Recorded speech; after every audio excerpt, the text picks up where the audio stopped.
Okay, चलिए फिर show की शुरुआत करेंगे और श्रेया बीरोर में रहेंगे आपके साथ अगले 1.5 घंटे। और देखिए स्क्रीन आज कितनी अच्छी लग रही है पिछले कुछ दिनों के मुकाबले। आज हम ग्रीन में हैं और पूरा दिन हमने एक्चुअली आज ग्रीन में बिताया। सुबह बस एक बार के लिए हम एक क्षणिक मोमेंट के लिए रेड में आए थे निफ्टी पर, लेकिन उसके बाद से बस लगातार शानदार तेज़ी। और सबसे इम्पॉर्टेंट चीज़ ये है, ये तेज़ी आई कहाँ से? क्योंकि हम वीकली कैंडल्स की बात कर रहे थे आज सुबह और 20 वीक एक्सपोनेंशियल मूविंग एवरेज की बात हो रही थी, तो पहला test 20 week exponential moving average का बाजार ने सक्सेसफुली डिफेंड करा। वहीं से एक रैली आई जो एक अपने आप में एक बहुत ही सूदिंग चीज़ होगी। मिड कैप और स्मॉल कैप में भी रैली है, तो ऐसा नहीं है कि रैली सिर्फ एक या दो लार्ज कैप स्टॉक के बदौलत आई। इनफैक्ट मिड कैप और स्मॉल कैप में तो आज शानदार तेज़ी है अगर आप देखें। और एक और चीज़, कंजम्पशन एज अ बास्केट, अगर आप निफ्टी कंजम्पशन इंडेक्स देखें या एफएमसीजी और ऑटो इंडेक्स को अलग अलग देखें तो वहाँ पर भी आज आपको अच्छी खासी रैली देखने को मिली। ये अपने आप में एक बढ़िया मार्केट के लिए फैक्टर है। खासतौर से ऑटोज़ देखिए करीब करीब 1.5% ऊपर। अब देखते हैं ये 3.5 तक मामला कहाँ जाकर बैठता है। Veeru, Shreya, good afternoon. Good afternoon. बिल्कुल शानदार रैली आज मार्केट में देखने को मिल रही है। पिछले वीक से इनफैक्ट कंपेयर करें तो अच्छी शुरुआत इस हफ्ते की हुई है और लगातार ये जो तेज़ी है स्पेशली निफ्टी में देखिए आप बढ़ता ही गया। डेज हाई पर आपको कारोबार करता हुआ नजर आएगा। और ब्रॉडर मार्केट जैसा कि आप बता रहे थे अनुज जी, शानदार रैली। वैसे मार्केट में आज तेज़ी, पिछला वीक आपने भी कहा काफ़ी ख़राब रहा था और जब से मैं आई हूँ मैंने कुछ एनालिसिस की और ट्रैक रिकॉर्ड निकाला है। जब आप छुट्टी पे जाते हैं तो मार्केट सरेंडर कर रहा होता है, आप आते हैं तो मार्केट तेज़ हो जाता है। तो ये कौन सा इफेक्ट माना जाए? नहीं श्रेया, थैंक यू। ये तो क्या देखिए मार्केट का इम्पैक्ट है, इसमें कुछ बड़ी बात नहीं। पहली बात तो ये कि 3.5 तक ये रैली टिकनी चाहिए। आज की क्लोजिंग जो है ना ये बहुत ज़रूरी है।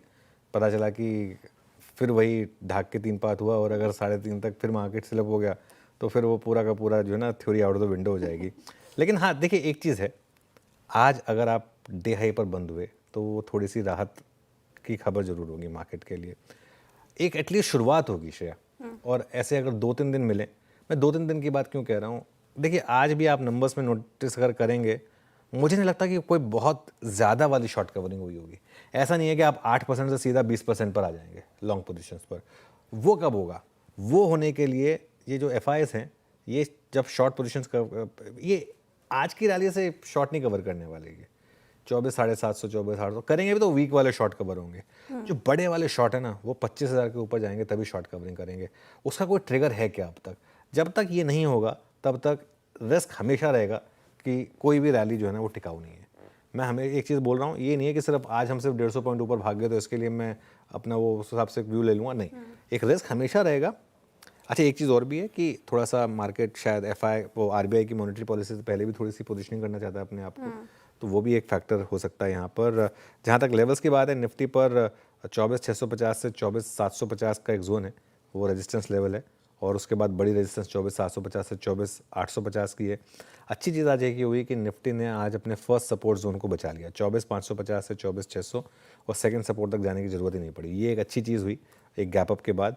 बैंक निफ्टी की जहाँ तक बात है, बैंक निफ्टी थोड़ा सा वॉलेटाइल है। ये कॉमा गलत लगी, इसको हटा दीजिए। 55,200 से 55,400 बेसिकली ये है सपोर्ट लेवल आज बैंक निफ्टी का, और रेजिस्टेंस करीब करीब 55,600 से 55,800 के बीच में है। लेकिन श्रेया देखिए क्या होता है जब मार्केट इतने दिनों के बाद ग्रीन में आता है ना, एक नॉर्मल आपकी सेंस होती है कि सब कुछ खत्म हो गया, वर्स्ट इज़ ओवर। हो सकता हो भी गया हो, लेकिन बहुत ज़्यादा जल्द। एक महीने का निफ्टी का चार्ट देख लीजिए, ऐसा नहीं कि आज पहला दिन है रैली का, पहले भी हमने ऐसे कई रैली वाले दिन देखे हैं और हर बार ये लगा कि नहीं बस अब मार्केट देखिए इस तरीके से। आज शॉर्ट्स का भी क्या होता है, शॉर्ट्स को भी ना नए अगर शॉर्ट्स और क्रिएट करने हो तो थोड़ा तो मार्केट में रैली हो तभी करेंगे ना, वरना हर लोअर लेवल पे करेंगे तो फिर वो मार्केट वन वे हो जाएगा, उसमें कोई पैसा नहीं बनाता। तो इसके लिए ये भी एक व्यू रहेगा। इसके लिए मैं कह रहा हूँ जब तक आप 25,000 के ऊपर नहीं आ जाते डिसाइसिवली। और इशू क्या होता है जब मार्केट का ट्रेंड एक तरफ का होता है ना, तो उसके बाद जो दूसरे तरफ का मूव है ना वो भले ही 4-5 घंटे चले, मार्केट को एक कैंडल लगती है। मतलब क्या होता है इसमें, एक कैंडल चाहिए मार्केट को पूरी की पूरी रैली गायब करने में। और ये हो सकता है, कई बार होता है ये। तो इसके लिए बहुत ज़्यादा एक्साइटेड होने की ज़रूरत नहीं है अभी। हाँ बस ये है कि थोड़ी सी शॉर्ट कवरिंग जरूर हुई है। चलिए वीरो के पास चलते हैं और जानते हैं स्टॉक स्पेसिफिक कैसा मामला रहा आज। वीरो, गुड आफ्टरनून। गुड आफ्टरनून अनुज। सही कह रहे हैं अनुज, अभी मैं स्ट्रेंथ शब्द का इस्तेमाल नहीं कर पा रहा हूँ स्टॉक स्पेसिफिक होके भी। हाँ इक्का दुक्का स्टॉक्स हैं जहाँ पे अच्छी स्ट्रेंथ है, फॉर इंस्टेंस आप देखिए टीवीएस मोटर्स अनुज, शानदार मूव यहाँ पे, और इसे कहते हैं classical combination of fresh buying and short covering. TVS Motors करीब करीब 2934 पे ट्रेड करता हुआ, चुनिंदा उन स्टॉक्स में से जहाँ पे लॉन्ग बिल्डअप है। 7.3% OI बिल्डअप 2934 पे ट्रेड करता हुआ, अगर ये क्लोज आता है तो मेरे ख्याल से ये सेकेंड या थर्ड बेस्ट क्लोज होगा फॉर टीवीएस मोटर्स। तो टीवीएस मोटर्स में एक्यूट स्ट्रेंथ, और अच्छी बात है कि नीचे 2800 की स्ट्राइक, 2900 की स्ट्राइक्स में पुट राइटिंग विजिबल है, कॉल्स में शॉर्ट कवरिंग। तो एक्यूट स्ट्रेंथ और जिसमें अच्छी शॉर्ट कवरिंग और फ्रेश बैंक का कॉम्बिनेशन है, वो है टीवीएस मोटर्स। दूसरा स्टॉक में रखूंगा जिसमें अभी थोड़ा सा मूव अच्छा, जरा स्क्रीन पे लेके आइएगा प्लीज़ एक बार, सिमंस। एक बार इसका ज़रा ओपन इंटरेस्ट भी रखिएगा और थोड़ा सा इसको लोअर लेवल से रिकवरी आते हुए, शॉर्ट्स यहाँ पे सुबह सुबह बने थे लेकिन अब कवर होते हुए, तो शॉर्ट कवरिंग वाले कैंडिडेट्स को आप देखें। अब इसके बाद इनफैक्ट अब 7% OI लॉन्ग साइड पे उड़ गया, तो classical case of short covering नजर रखिएगा। ओवरसोल्ड स्टॉक से की कैटेगरी से अगर आप देखिए पुल बैक जनरेट करता हुआ ये, तो शॉर्ट कवरिंग यहाँ पे, फ्रेश बाइंग आपका टीवीएस में। और तीसरा अनुज, थोड़ा सा प्रेशर में आज बहुत दिनों बाद लग रहा है HDFC बैंक। यहाँ पे पुट राइटर्स का एग्जिट, अस्लिप बिलो 20 डेमा, और आज जरा एक बार आप इसका OI देखिए 0.23%। या मिड सेशन से देख रहा हूँ अनुज, थोड़ा सा ऑफलोडिंग के बाद अब यहाँ पे शॉर्टिंग होनी शुरू हुई है, तो थोड़ा सा प्रेशर में HDFC बैंक स्लिप होता हुआ 20 डे एक्सपोनेंशियल एवरेज। अनुज यहाँ पे मतलब अगर एक क्लासिकल शॉर्ट कवरिंग का अगर केस बनना हो, मतलब निफ्टी को अगर एक सीरियस पुल बैक जनरेट करना हो, किस चीज़ पर ज़्यादा ट्रस्ट करना पड़ेगा, बैंक निफ्टी के रिवर्सल पे या निफ्टी आईटी के? आज अभी तक निफ्टी आईटी का मतलब आप समझिए 2% का रिवर्सल है स्क्रीन पे, सुबह ½ नीचे था, अब करीब 7% ऊपर है। बेस्ट केस क्या होगा? फ्रैंकली बोलूँ तो आज सुबह जो हमारी बात हो रही थी कि जो ओवरनाइट यूएस में हुआ, वो तो एक्चुअली हमारे लिए टेक्निकली पॉजिटिव था आईटी के लिए, क्योंकि उसका मतलब रेट कट थोड़ा जल्दी आएगा, तो वो थोड़ा सरप्राइजिंग था कि वो एक्चुअली आईटी सुबह नीचे खुला, फिर रिकवरी हुई। आज देखिए आईटी में ना, ये मैंने ऐसे रैली पहले भी कई बार देखी है, और आईटी पे हम थोड़ा सा गलत भी पड़े, क्योंकि एक व्यू बना था कि शायद इन्फोसिस के नंबर्स के साथ worst will be in the price, लेकिन वो हुआ नहीं। तो इसके लिए अभी कुछ कहना बहुत जल्दबाजी होगी वीरो। देखिए कितना ये इंडेक्स लगातार वन वे स्लाइड कर रहा है ये इंडेक्स, तो इसके लिए अभी भी मेरा ज़्यादा कन्विक्शन जो है ना वो निफ्टी आईटी पर नहीं है। बैंक निफ्टी के साथ दिक्कत क्या आ गई कि एक ICICI बैंक के बाद से किसी ने अच्छे नंबर्स दिए ही नहीं। आज भले ही फेडरल रिकवर हो गया, लेकिन वो इसलिए भी रिकवर हुआ क्योंकि वो आज सुबह पहले ही काफ़ी गिर गया, मतलब पहले ही काफ़ी गिरा हुआ था, तो इसकी वजह से लोअर लेवल पर थोड़ी सी बाइंग आ गई, अदरवाइज और कोई रीज़न नहीं था। तो ठीक है, अभी तो थोड़ा नई होप इनफैक्ट रिलायंस से आ रही है, थोड़ी सी होप ऑटो FMCG यहाँ से आ रही है, तो ये मेरे ख्याल से कुछ सेक्टर्स होंगे। चलिए कार्यक्रम में आगे बढ़ें, इससे पहले एक स्टोरी ब्रेक हो रही है, उसको एड्रेस कर लेते हैं। हाँ, लक्ष्मण जी के पास चलते हैं। लक्ष्मण जी एक स्टोरी ब्रेक कर रहे हैं। जो ट्रम्प टैरिफ ने जिन हमें परेशान किया है, उसमें 2-3 सेक्टर्स हैं जिनकी प्रोटेक्शन में अब सरकार उतरती हुई नज़र आ रही है। लक्ष्मण जी, गुड आफ्टरनून, बताइए। जी, दरअसल जो मुझे सूत्रों से जानकारी मिली है उसके मुताबिक सरकार कुछ चुनिंदा सेक्टर के लिए फाइनेंशियल इंसेंटिव या फिर कहें वित्तीय मदद देने का ऐलान कर सकती है। जो एक्सपोर्टर्स हैं उनमें लेदर सेक्टर सबसे बड़ा सेक्टर हो सकता है, टेक्सटाइल सेक्टर बड़ा सेक्टर हो सकता है। ऐसे वो सारे सेक्टर शामिल हो सकते हैं जो ट्रंप की तरफ से 25% ड्यूटी लगाने की वजह से उनके एक्सपोर्ट पर उल्टा असर पड़ने की संभावना है। दरअसल जब से ट्रंप ने टैरिफ का ऐलान किया उसके बाद हर सेक्टर के साथ अलग अलग उद्योग मंत्रालय समीक्षा बैठकें कर रहा है, और जो शुरुआती समीक्षा की गई है उसमें 3 तरह के सेक्टर की पहचान की गई है। एक सेक्टर वो कि जिस पर कोई असर नहीं पड़ेगा, मिसाल के तौर पर जहां पे GI टैग वाले प्रोडक्ट का जाना है, बासमती राइस का जाना है, तो उसके एक्सपोर्ट पर असर नहीं पड़ेगा। साथ ही साथ वैसे सेक्टर जहां पे एग्जम्पशन है, जैसे फ़ोन, इलेक्ट्रॉनिक गुड्स, उस पर कोई असर नहीं पड़ेगा, तो उसको कोई मदद देने की ज़रूरत नहीं है। दूसरा सेक्टर ऐसा है जहाँ पे कॉम्पिटिटर कंट्री से, यानी US में भारत के अलावा दूसरे देश जो सामान भेजते हैं उनके सामान बहुत ज़्यादा सस्ते हैं, या फिर कहें कि 5% से ज़्यादा सस्ते हैं, तो वहाँ भी सरकार बहुत कुछ करने की हालत में नहीं है। लेकिन एक तीसरा कैटेगरी ये है जहाँ पे 5% के आसपास ड्यूटी का अंतर है कॉम्पिटिटिव कंट्रीज यूएस मार्केट में, तो सरकार उन सेक्टर की पहचान कर रही है कि वहाँ पर कम से कम मदद दी जाए। मदद कैसे दी जाए? तो रोड टेप स्कीम एक होती है जिसके तहत सरकार ड्यूटी ड्रॉबैक ड्यूटी इंसेंटिव देती है, रिफंड करती है। स्टेट और सेंटर लेवल पर लेवीज लगते हैं उसको सरकार रिफंड करती है, ROCTL स्कीम कहते हैं। उन सारे स्कीम के तहत इंसेंटिव बढ़ाई जाए। ये सारे स्कीम 2026 में खत्म हो रहे, उसकी मियाद बढ़ाई जाए, बजट एलोकेशन बढ़ाया जाए, साथ ही साथ जो कंप्लायंस का कॉस्ट होता है उसको कम किया जाए। तो ये सारे अलग अलग विकल्पों पर सरकार विचार कर रही है और बैठकों का सिलसिला लगातार जारी है। इस पे आज लेदर एक्सपोर्टर के साथ बैठक हो रही है, उसके बाद इसी हफ्ते ऑटो कंपोनेंट एक्सपोर्टर के साथ बैठक होगी।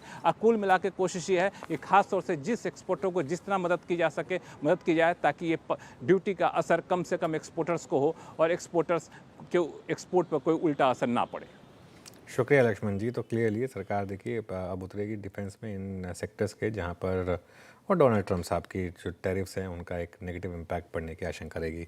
चलिए खैर आप शो में आगे बढ़ते हैं और श्रेया के पास चलते हैं। श्रेया, आज के ट्रेंडिंग स्टॉक्स और कार्यक्रम क्रम समझ लेते हैं। जी, ट्रेंडिंग स्टॉक्स लेंगे, लेकिन उससे पहले सवाल कि जो हालांकि आप भी अभी मेंशन कर रहे थे कि मार्केट में उतनी स्ट्रेंथ की कन्विक्शन नहीं बन पा रही है, तो कौन से ऐसे ट्रिगर्स होंगे जो बाजार में इस रैली को कंटिन्यू कर सकते हैं? अभी लक्ष्मण जी ने जो खबर बताई, क्या ऐसे ट्रिगर्स या फिर कोई पॉलिसी में कोई बड़े अनाउंसमेंट हो जाए वो कहीं ना कहीं बाजार को संभाल सकते हैं? देखिए, इस मार्केट की दिक्कत क्या रही है? इस मार्केट की दिक्कत अर्निंग्स है, ट्रिगर वहीं से आना है। और वो कैसे आएगा? अब कल परसों RBI की पॉलिसी अनाउंसमेंट आएगी, उसमें अगर और लिक्विडिटी वाले स्टेप्स आ गए और उसके साथ साथ कुछ पॉलिसी स्टेप्स आ गए अगर श्रेया, तो उस वजह से एक और ट्रिगर की अब सब कोई बात कर रहे हैं कि अब बस फेस्टिव सीजन स्टार्ट होने वाला है। कुछ ही दिनों में देखिए मुंबई में जो सबसे बड़ा फेस्टिवल है गणपति फेस्टिवल, वो शुरू हो जाएगा। उसके बाद रक्षाबंधन उससे पहले ही हो जाएगा, उसके बाद गणपति, फिर दशहरा, दिवाली। ये फेस्टिव सीज़न में अगर इशू क्या है कि फेस्टिव सीज़न में डिमांड तभी बढ़ेगी ना जब लोगों की जेब में पैसा होगा। तो वो बहुत बड़ा टेस्ट होगा इस मार्केट का। मेरे ख्याल से ये जो क्वार्टर है जुलाई टू सितंबर वाला, ये मेक और ब्रेक क्वार्टर होगा। मैं जानता हूँ मैंने अप्रैल टू जून के बारे में भी यही कहा था, लेकिन उम्मीद पे दुनिया कायम है, तो एक और क्वार्टर देखेंगे शायद। चलिए अब आगे बढ़ते हैं। बिल्कुल, आप ट्रेंडिंग स्टॉक्स लेते हैं तो मार्केट ने जिस तरीके से आज रिकवरी दिखाने की कोशिश की है, शुरुआत करेंगे ट्रेंडिंग स्टॉक्स के साथ। कहाँ पर तेजी आज होती हुई नजर आई, कहाँ पे खरीदारी बढ़ी है? टाटा स्टील, पूरा मेटल स्पेस आप देखिए वहाँ पे खरीदारी होती हुई 4% से ज़्यादा उछल गया। ब्रोकरेजेस की रिपोर्ट भी थी काफ़ी बुलिश रिपोर्ट। हीरो मोटोकॉर्प देखिए ऑटो स्पेस में भी आज बाइंग है, अगेन 3.5%। BEL डिफेंस स्पेस में बाइंग 3% से ज़्यादा। JSW steel metal space focus में तो 2.5% के करीब भी चढ़ गया। UPL आज हीरो ऑफ द डे, 7.5% की तेज़ी आज देखने को मिल रही है। ब्रोकरेजेस काफ़ी बुलिश। आप बात करेंगे शो में आगे की आखिर वजह क्या रही। डिलीवरी आफ्टर रिजल्ट चढ़ गया, दौड़ गया, यहाँ पे भी ब्रोकरेजेस की रिपोर्ट ठीक थी, 6% से ज़्यादा की तेज़ी। M6 कैपिटल मार्केट स्टॉक्स में आज रिकवरी देखने को मिल रही है, 5% से ज़्यादा की तेज़ी यहाँ पे। और मनप्पुरम फाइनेंस में भी 6% से ज़्यादा की तेज़ी यहाँ पे देखने को मिल रही है। लेकिन कुछ स्टॉक्स में डेंट भी पड़ा है। पावरग्रिड एनर्जी स्पेस थोड़ा आज बैकफुट पर नजर आएगा आपको, 0.25% की गिरावट यहाँ पे। HDFC लाइफ टूट गया 0.25%। ONGC HDFC बैंक तो करीब 1% से ज़्यादा टूटा। आज HDFC बैंक काफ़ी कमज़ोर। ABB इंडिया रिजल्ट के बाद ये गोता लगा गया 6% के करीब। PNB हाउसिंग फाइनेंस MD और CEO के रेजिग्नेशन के बाद कुछ लीडरशिप लेवल्स पर अपॉइंटमेंट्स हुए हैं, वो शायद बाजार को रास नहीं आ रहा। 3.5% के करीब यहाँ पे गिरावट। PI इंडस्ट्रीज टूट गया 2% और CESC में भी गिरावट 1% से ज़्यादा हमें देखने को मिल रही है। चलिए अब शो में आगे बढ़ते हैं और कार्यक्रम का क्रम समझते हैं। फंडामेंटल राय देने के लिए हमारे साथ होंगे SMI FES के शरद अवस्थी जी। टेक्निकल कॉल्स लेंगे हम प्रकाश गाबा, मानस जायसवाल, राजेश सातपुते, कविता जैन, अमित सेठ और प्रशांत सावंत जी से। 2:15 पर दीपाली राणा बताएंगे आपको कि 2 व्हीलर्स टॉप गियर में क्यों है। 2:20 पर मंगलम मालू बताएंगे डिलीवरी का शेयर क्यों दौड़ा। 2:25 पर समझेंगे UPL पर ब्रोकरेज क्यों बुलिश हैं। 2:30 बजे कंचन नौटियाल बताएंगे आपको ABB का शेयर क्यों टूटा। 2:40 पर आशीष चतुर्वेदी बताएंगे निफ्टी के सितंबर रिव्यू में क्या क्या बदलेगा। 2:45 पर ब्रिटानिया के नतीजों का अनुमान लेकर आएंगे मंगलम मालू। साथ ही दीपाली राणा भारतीय एयरटेल के नतीजे का प्रीव्यू करेंगे और आशीष चतुर्वेदी अदानी पोर्ट्स। तो कंचन नौटियाल ल्यूपिन के नतीजों का अनुमान बताएंगे। 2:50 पर मार्केट बिग वॉइस में हमारे साथ होंगे इन्वेस्ट PMS के पार्टनर और रिसर्च हेड अनिरुद्ध गर्ग जी। 3:10 पर अनुज से कल के लिए स्ट्रैटेजी। 3:15 पर BTST STBT कॉल्स। चलिए पैनल तैयार है हमारा, पैनल से बात करते हैं और कॉल्स की शुरुआत करते हैं। गुड आफ्टरनून आप सभी को। गावा सर बताइए इस समय की ट्रेड आपकी।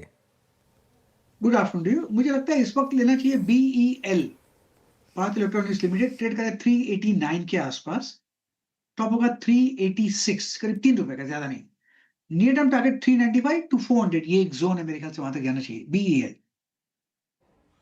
ओके, BL प्रकाश सर का आज का पहला ट्रेड क्लोजिंग का। आज डिफेंस में एक रिवर्सल है, short covering.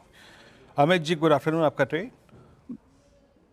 Ji good afternoon Viren ji, good afternoon Anuj ji and everybody on the panel. Viren ji, इस समय का ट्रेड रहेगा। मॉर्निंग में भी आइशर मोटर्स दिया था, ये ब्यूटीफुली होल्ड कर रहा है अपने की मूविंग एवरेजेस के ऊपर। स्ट्रक्चर यहाँ पे पॉजिटिव है, जिस हिसाब से स्टॉक ने एक बेस बनाया 50 डेमा के नीचे राउंडिंग बॉटम, और उसके बाद अच्छे खासे वॉल्यूम्स के साथ ये अपने की मूविंग एवरेजेस के ऊपर आ रहा है। तो इसे बाय करें। 5628 का प्राइस है। स्टॉप लॉस लगभग हमारा रहेगा 5560 का, और टारगेट्स रहेंगे 5720 के।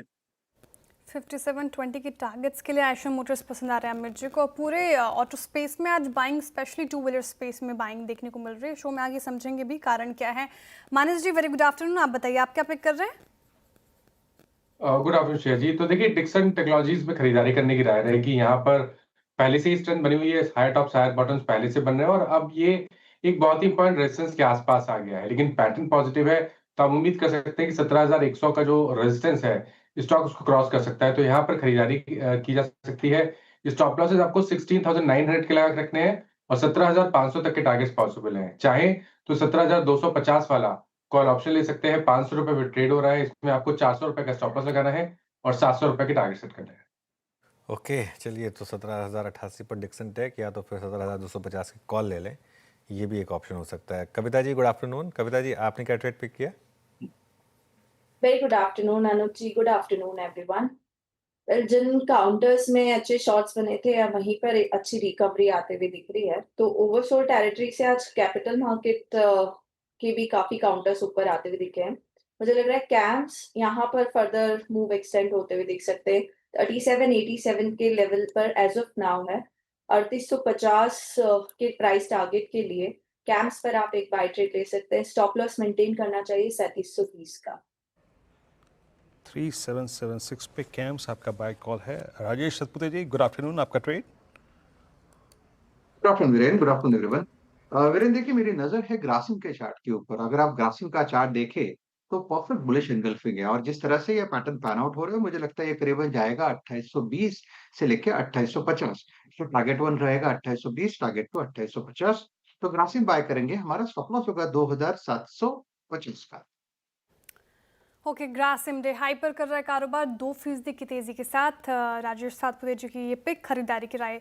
तो टेक्निकल कॉल्स हो गए पूरे, एक एक करके आपके स्क्रीन पर रख देते हैं ताकि आप टारगेट और स्टॉप लॉस नोट कर लें। गाबसन ने BEL पर दाव लगाया, वो उनको पसंद आ रहा है। 395 से लेकर 400 तक के टारगेट एक्सपेक्ट कर रहे हैं। 386 का आपको स्टॉप लॉस मेंटेन करना है। अमित जी को आयशर मोटर्स पसंद आ रहा है, यहाँ पे खरीदारी की राय। 5720 तक के टारगेट, 5560 का आपको लगाना है स्टॉप लॉस। मानस जी ने कहा डिक्सन टेक पर दाव लगा सकते हैं, यहाँ पे खरीदारी की राय उनकी तरफ से आती हुई। और 17,500 तक के टारगेट, 16,900 का स्टॉप लॉस मेंटेन करके चलना है। 17,205 का कॉल ऑप्शन भी ले सकते हैं। कविता जी ने कहा कैम्स पर आप बाई कीजिए। कैपिटल मार्केट स्टॉक्स में निचले स्तरों से बाइंग है, तो 700 के 3,850 का टारगेट और 3,720 का आपको लगाना है स्टॉप लॉस कैम्स में। साथ ही ग्रासिम अभी अभी राजेश जी ने सुझाया, यहाँ पे खरीदारी की राय। 2,820 से लेकर 2,850 तक के टारगेट, 2,725 का आपको लगाना है स्ट्रिक्ट स्टॉप लॉस। अब चलते हैं शरद अवस्थी जी के पास। शरद जी वेरी गुड आफ्टरनून, स्वागत है आपका CNBC आवाज़ पर कार्यक्रम में। मार्केट ने आज रिकवरी दिखाने की कोशिश की, ऐसे मूड माहौल में कौन से स्टॉक्स आपके रडार पर आए हैं? हमें लगता है डाबर एक बढ़िया बेट हो सकती है यहाँ से। कंपनी का रूरल एक्सपोजर काफी तगड़ा है। अब तो अर्बन में भी एक्सपेक्टेशन है कि काफी बढ़िया रिकवरी आ रही है, तो इसका असर आने वाले समय में दिखना चाहिए। प्लस मैकेंजी के संग जो उन्होंने करार किया है, उसकी वजह से वो अपने ग्रोथ रेट्स को काफी एस्केलेट करना चाहते हैं अगले 2-3 सालों में। रॉ मटेरियल साइड का प्रेशर रहना नहीं चाहिए, डिमांड साइड पुल ठीक ठाक रहनी चाहिए। नए ब्रांड्स में कंपनी ने फोकस अपना बढ़ाया है, जो स्ट्रॉन्ग ब्रांड्स हैं उनको भी स्केल अप करने की बात कंपनी कर रही है। तो हमारा ये मानना है कि raw material pressure ease out होगा, अर्बन रूरल दोनों कंजम्पशन पैटर्न स्ट्रॉन्ग एग्जिबिट करेंगे। तो हाई प्रोबेबिलिटी है कि अभी जो एक्सपेक्टेड रेट है उसके कंपैरिजन में Dabur much better numbers report करेगा आने वाले समय में और लगातार हमें इम्प्रूवमेंट देखने को मिलेगी। तो अगले 2 साल में हम ये उम्मीद कर रहे हैं कि 12-13% जैसी ग्रोथ क्लॉकिंग करना बहुत मुश्किल नहीं होना चाहिए। रॉ मटेरियल साइड का कोई ऐसा प्रेशर हम फोर्स नहीं कर रहे। तो मार्जिन्स भी स्टेडी रहनी चाहिए या इम्प्रूव होनी चाहिए यहाँ से। तो अगले साल हम ये उम्मीद कर रहे हैं कि 1 साल, 1 सवा साल के अंदर कंपनी ₹15-16 के आसपास की अर्निंग्स रिपोर्ट कर देगी। 40-45 का मल्टीपल मिलना बहुत मुश्किल नहीं होना चाहिए। तो 600 साढ़े ₹600 के लक्ष्य से डाबर। डाबर ये हो गई पिक। काफ़ी सारे नंबर्स आ रहे हैं, मैरिको के नंबर्स आए, वॉल्यूम ग्रोथ ठीक ठाक लगी मार्केट को। स्टॉक अब वापस कोशिश कर रहा है दोबारा से डे हाई पर आने की। इससे पहले एस्कॉर्ट्स के नंबर्स आए थे, वो मार्केट को काफ़ी पसंद आए एक्चुअली। 4% एस्कॉर्ट्स का स्टॉक ऊपर आपको ट्रेड करता हुआ दिखाई देगा। और अभी अभी आदित्य बिरला कैपिटल के भी नंबर्स आ रहे हैं स्क्रीन पर, ये भी स्टॉक करीब करीब 5% ऊपर आपको ट्रेड करता हुआ दिखाई देगा। तो काफ़ी स्टॉक्स हैं जहाँ पर मूव्स अच्छे हैं इस समय पर। चलिए, ऑटोज़ की बात हुई तो आज टू व्हीलर शेयरों में शानदार तेज़ी है। जुलाई ऑटो बिक्री के बाद क्यों दौड़ रहे हैं शेयर्स, दीपाली से समझते हैं। Deepali, good afternoon. Good afternoon. और टू व्हीलर ऑटो स्टॉक्स में तेजी के पीछे कई सारे कारण हैं। मॉनसून प्रोस्पेक्ट्स काफ़ी बेहतर रहे हैं अब तक, आगे के लिए आउटलुक बहुत बेहतर हुआ है, रूरल डिमांड बढ़ने की पॉसिबिलिटी। और इस बार जो जुलाई के सेल्स नंबर्स थे वहाँ पर काफ़ी अच्छे नंबर्स कंपनियों ने रिपोर्ट किए हैं, ना ही सिर्फ डोमेस्टिक डिमांड के हिसाब से, डोमेस्टिक सेल्स के हिसाब से, बल्कि एक्सपोर्ट सेल्स के हिसाब से भी। क्विकली पहले बताते हैं कि नंबर्स की हाईलाइट्स क्या रही। अगर आप हीरो मोटो के नंबर्स देखेंगे, 21% की ग्रोथ रही जुलाई सेल्स में, एक्सपोर्ट्स 64% बढ़कर आए।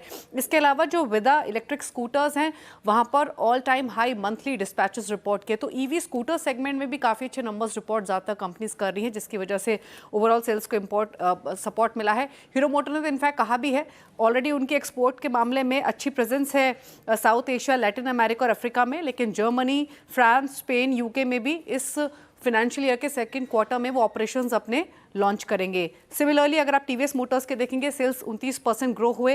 रिकॉर्ड जो एक्सपोर्ट्स रहे टीवीएस मोटर्स के, वो भी हाईएस्ट मंथली एक्सपोर्ट्स रहे इस बार, जहां पर 46% की ग्रोथ रही। आयशर मोटर्स के आरई सेगमेंट में 31% की ग्रोथ रही डोमेस्टिक सेल्स के हिसाब से, एक्सपोर्ट्स 94% बढ़ते हुए आए। सिर्फ एक बजाज ऑटो था जहां पर डोमेस्टिक सेल्स फ्लैट रही, लेकिन एक्सपोर्ट्स में यहाँ भी 28% की ग्रोथ रही है। अब इंपॉर्टेंट ये है कि आगे के लिए आउटलुक पॉजिटिव हो रहा है इस पूरे स्पेस को लेकर, जिसके कारण ये तेजी बनी है।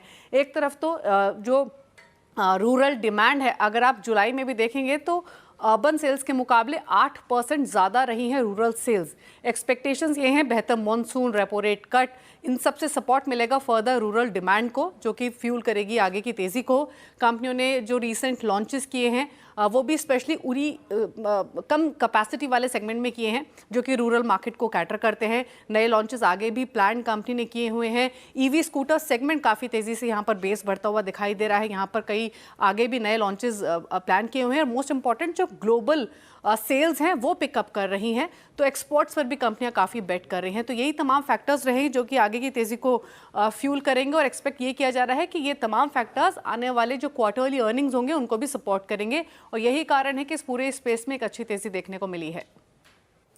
शुक्रिया दीपाली जानकारी के लिए। क्लियरली आज index of the day Nifty auto आप देखें, शानदार तेज़ी यहाँ पे देखने को मिल रही है। आयशर, हीरो मोटो, बजाज ऑटो, टीवीएस मोटर सभी में अच्छी खासी रैली। और जिस तरह से रूरल डिमांड आ रहे हैं, ईवी पर बेट लग रही है, एक्सपोर्ट्स पर जिस तरीके से कंपनी काम कर रही है, तमाम ट्रिगर्स फ्यूल कर रहे हैं। शरद जी, इस स्पेस से, स्पेशली टू व्हीलर स्पेस से, कोई ऐसा स्टॉक जो आपको काफ़ी अच्छा लगता हो, जहाँ पे आप पोटेंशियल काफ़ी देख रहे हैं, क्या कौन सा होगा वो स्टॉक? जी, हमारी टॉप बेट मेरे हिसाब से हीरो मोटोकॉर्प होगी। टीवीएस की हालांकि परफॉर्मेंस बहुत अच्छी रही है, लेकिन जैसा अभी दीपाली भी बोल रही थी, जो ट्रिगर्स है वो हीरो के लिए सारे बहुत ब्यूटीफुली सेटअप हो रहे हैं, चाहे वो एक्सपोर्ट हो, चाहे वीडा का लोअर प्राइस वेरिएंट लॉन्च हो, और ईवी में लगातार ट्रैक्शन भी मिल रही है। और मुझे लगता है एक और चीज है कि लगभग 7 साल हो गए उनके R&D को एस्टैब्लिश हुए, अब वो वहां से भी आपको नंबर्स दिखाई देने चाहिए। रिसेंटली जो एक 250 सीसी की मोस्ट प्रोबेबली उन्होंने लॉन्च की है बाइक, उसको भी मुझे लगता है कि रिस्पॉन्स काफी अच्छा मिलना चाहिए। आपको डिजाइन एलिमेंट में जो चेंज दिखना चाहिए वो दिखेगा। तो मुझे लगता है जैसे टीवीएस का जुपिटर के संग एक पीरियड आया था, जिसके बाद टीवीएस ने लगातार इंप्रूवमेंट दिखाई थी डिजाइन कैपेबिलिटीज और डिजाइन लॉन्चेस में। मुझे लगता है हीरो के लिए वो फेज है और वैल्यूएशन काफी अट्रैक्टिव है। तो मुझे लगता है इनिशियली 5500 के आसपास तक के टारगेट तो इनिशियली हम देख रहे हैं, बट 6000 तक हमें लगता है इसके टारगेट्स होने चाहिए। तो हीरो मोटोकॉर्प टू व्हीलर्स में बेस्ट बेट होनी चाहिए।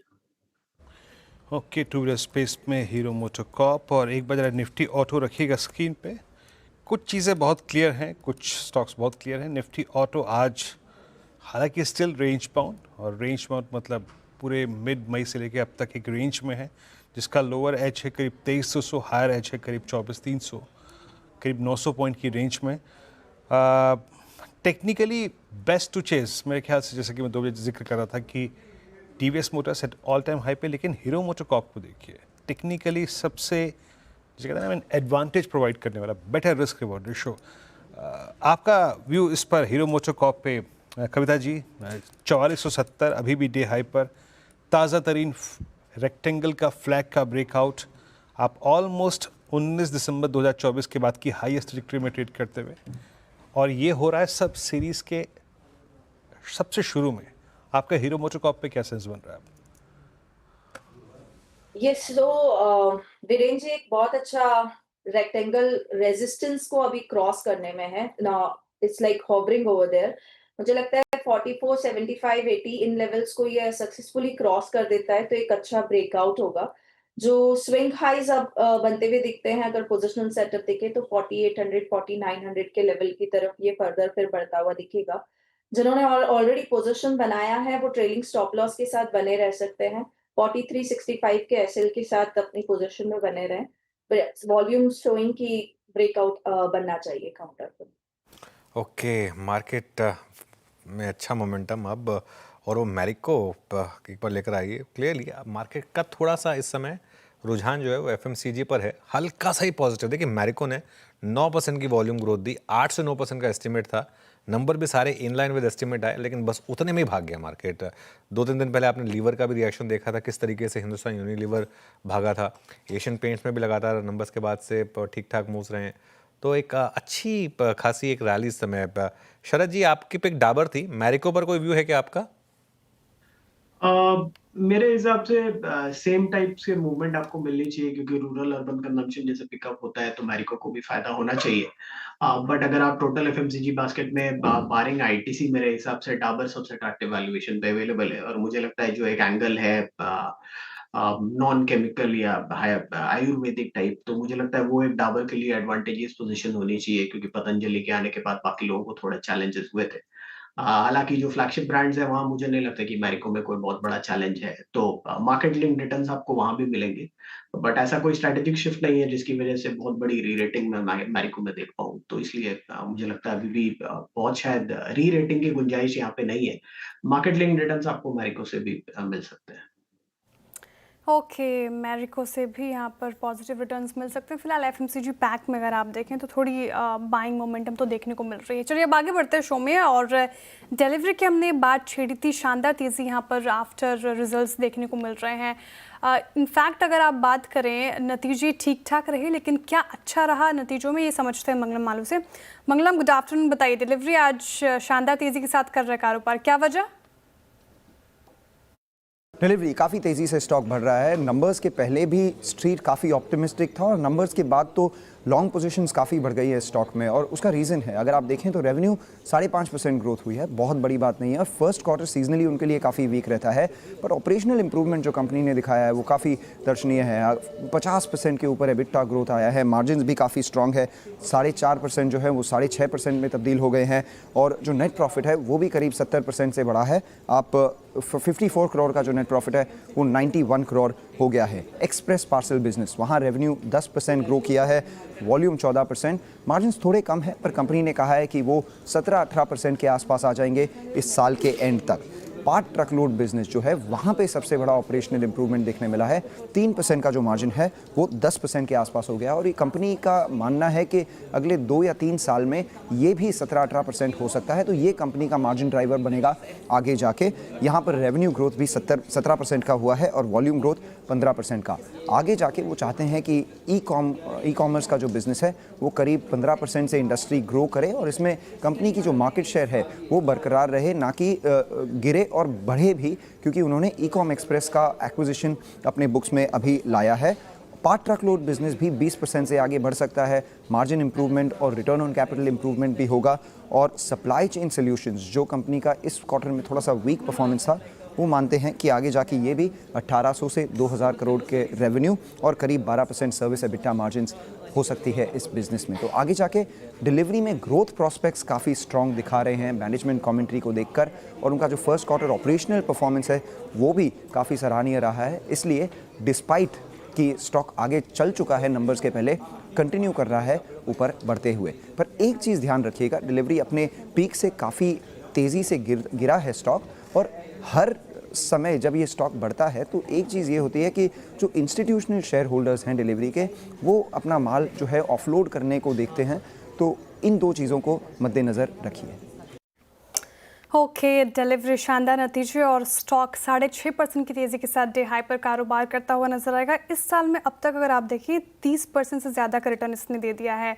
52 वीक हाई पर अपने ऑल टाइम हाई पर डिलीवरी नजर आएगा फिलहाल, और रिजल्ट्स ठीक थे। ब्रोकरेजेस सुबह काफ़ी बुलिश साउंड कर रहे थे। 500 रुपये प्रति शेयर तक के टारगेट प्राइस आए हैं, जो कि ज़्यादा दूर नज़र नहीं आ रहा, और पॉजिटिव भी बातें कही गई है। जिस तरीके से ग्रोथ प्रॉस्पेक्टस पर कंपनी काम कर रही है, ई कॉमर्स ग्रोथ को लेकर काफ़ी पॉजिटिव है और ऑप्टिमिस्टिक है, तो मैनेजमेंट की कमेंट्री ने कहीं ना कहीं बूस्ट किया है। डिलीवरी आपके रडार पर है क्या शरद जी? जिस तरीके से आज तेज़ी देखने को मिली और साल में अब तक भी रिटर्न शानदार दिए हैं इसने, और मंगलम भी मेंशन कर रहे थे कि तेज़ी के बावजूद रिजल्ट के बाद फिर भी रिएक्ट किया है स्ट्रीट ने। जी बिल्कुल, मेरे हिसाब से डिलीवरी एक स्केल का प्ले है, और जिस तरीके से बड़े ट्रक्स वगैरह का यूजेज इन्होंने अपनी फ्लीट में अडॉप्ट किया है, और जिस तरीके से ब्रॉडर इंफ्रास्ट्रक्चर चेंज हो रहा है लॉजिस्टिक्स के इर्द गिर्द, और ई कॉमर्स से रिलेटेड डिमांड में जिस तरीके की ग्रोथ एक्सपेक्टेड है, प्लस ट्रेडिशनल जो लॉजिस्टिक सर्विसेज है वहाँ पे भी ये एंटर कर रहे हैं, 3PL 4PL पे फोकस लगातार बढ़ता जा रहा है। तो मुझे लगता है डिलीवरी एक स्केल का प्ले है। फ्लिप साइड पे आप सिर्फ ये कह सकते हैं कि थोड़ा सा वैल्यूएशन हो सकता है अब फेयर टू स्क्वायर है। अगले साल इस साल आप 6-7 रुपए की अर्निंग एक्सपेक्ट कर रहे हैं, थोड़ा बहुत अपग्रेड्स के साथ हो सकता है आप 8-9 रुपए के आसपास एक्सपेक्ट करें, तो 40 टाइम ऑलरेडी चल रहा है। बट मुझे लगता है अगर आप लॉन्ग टर्म थोड़ा होल्ड कर सकते हैं तब एक डिसेंट बेट है। बट 1 से 1.5 साल में शायद और नया पैसा यहाँ से बनना थोड़ा सा मुश्किल होगा। बट अगर आप 3 साल एंड अबव का नजरिया लेके चलते हैं तो मुझे लगता है जैसे जैसे ये स्केल एडवांटेजेस प्ले आउट होती है डिलीवरी में, यहाँ से भी काफी अपसाइड के रास्ते निकल के आने चाहिए। ओके, डिलीवरी 457 पे क्या शानदार मूव, 7% ऊपर डे हाई की ट्रैजेक्टरी में, और साथ ही साथ इस दौर की हाईएस्ट ट्रैजेक्टरी यानी मई 24 के बाद का अब तक का सबसे हाईएस्ट लेवल। और थोड़ी सी मैं स्ट्रेंथ को और रिलेटिव स्ट्रेंथ को लोकेट करने की कोशिश करता था। डायरेक्टर साहब एक बार निफ्टी PSU बैंक इंडेक्स रखिएगा एट 6853। ये आज पुल बैक ले रहा है 100 डे एक्सपोनेंशियल मूविंग एवरेज से। इसके अगेंस्ट आप निफ्टी बैंक को देखें तो निफ्टी बैंक अभी 100 EMA पे नहीं गया था। पिछले 2 दिन का लो इसका था 100 EMA। बट इसी स्पेस में आइए आप लुक एट इंडियन बैंक, जहां नंबर्स के बाद भी एक मूव अच्छा था, लास्ट क्वार्टर से अच्छा था। अब आज इस वक्त 641.40 पे। वो कहते हैं ना अमित जी, जो क्लासिकल केस होता है रिलेटिव स्ट्रेंथ का, वो एक ये भी है 638.40, और इसमें भी एक फ्लैग ब्रेकआउट की एक्सपेक्टेशन बनी हुई है। मैं अगेन उस शब्द का बार बार इस्तेमाल कर रहा हूँ, रिलेटिव स्ट्रेंथ। आपका व्यू क्या है, 641 पे कैसे प्ले करना चाहिए, या फिर एक और फ्रेश ब्रेकआउट की पॉसिबिलिटी कहाँ बनेगी इसमें? नहीं वीरेन जी, काफी बढ़िया एक पुल बैक ट्रेड है। अगर हम वीकली चार्ट्स देखें तो ऑलमोस्ट सपोर्ट 615-620 के आसपास आता है। डेली चार्ट्स में 50 डे एक्सपोनेंशियल मूविंग एवरेज और 100 का भी सपोर्ट है, वहीं से स्टॉक ने रिवर्स किया है, और आज की सिंगल कैंडल में इसने 10 और 20 डेमा रिगेन कर दिया है। तो ओवरऑल स्ट्रक्चर काफी पॉजिटिव है for a pull back trade also. अच्छे पॉइंट पे हमें मिल रहा है।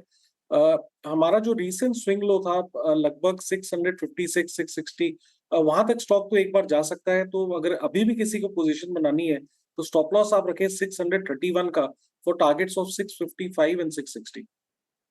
ओके चलिए, ये समय इंडियन बैंक पर व्यू। ABB आज के टॉप लूजर्स में शामिल। आज सुबह हमने बिग स्टॉक में भी बात की थी ABB की कि नंबर्स ख़राब है और डबल वहमी है यहाँ पर, और उसके बाद जब कॉल हुई उसके बाद ये स्टॉक और गिरा। कंचन से समझते हैं कि क्यों आज ये स्टॉक 6% नीचे है। कंचन, गुड आफ्टरनून। जी, गुड आफ्टरनून। डेफिनेटली नंबर्स में हमें एक धूरी मार पड़ती हुई दिखाई दी है। सबसे पहले नंबर्स में पेश करना चाहूँगी ऑपरेशनल नंबर्स। अगर हम एबिटा की बात करें तो यहाँ पे हमें काफ़ी बड़ी गिरावट देखने को मिली है। इनफैक्ट जो मार्जिन्स हैं ये भी हमें 6% तक गिरते हुए नजर आए हैं। मार्जिन्स जो गिरे हैं उसके पीछे का सबसे बड़ा रीज़न है जो इनका कॉस्ट ऑफ गुड्स है उसमें 21% की हमें बढ़ोतरी देखने को मिली है। और ये बढ़ोतरी इसलिए देखने को मिली है बिकॉज जो रॉ मटेरियल के कॉस्ट हैं यहाँ पे करीब 26% का इंक्रीज देखने को मिला है। सब कॉन्ट्रैक्टिंग चार्जेस जो है वो 24% अपने हायर साइड में रहे हैं और साथ ही साथ स्टॉक इन ट्रेड का जो परचेज है उसमें भी 38% का सीधा सीधा एक जंप आता हुआ दिखाई दिया। और इन सब चीज़ों के वजह से जो कंपनी के ऑपरेशनल नंबर्स हैं उसमें काफ़ी बड़ा एक डेंट लगता हुआ दिखाई दिया है। यही नहीं बल्कि अगर हम प्रॉफिटेबिलिटी फ्रंट पे भी बात करें तो वहाँ पे भी करीब 21% की हमें गिरावट देखने को मिली है।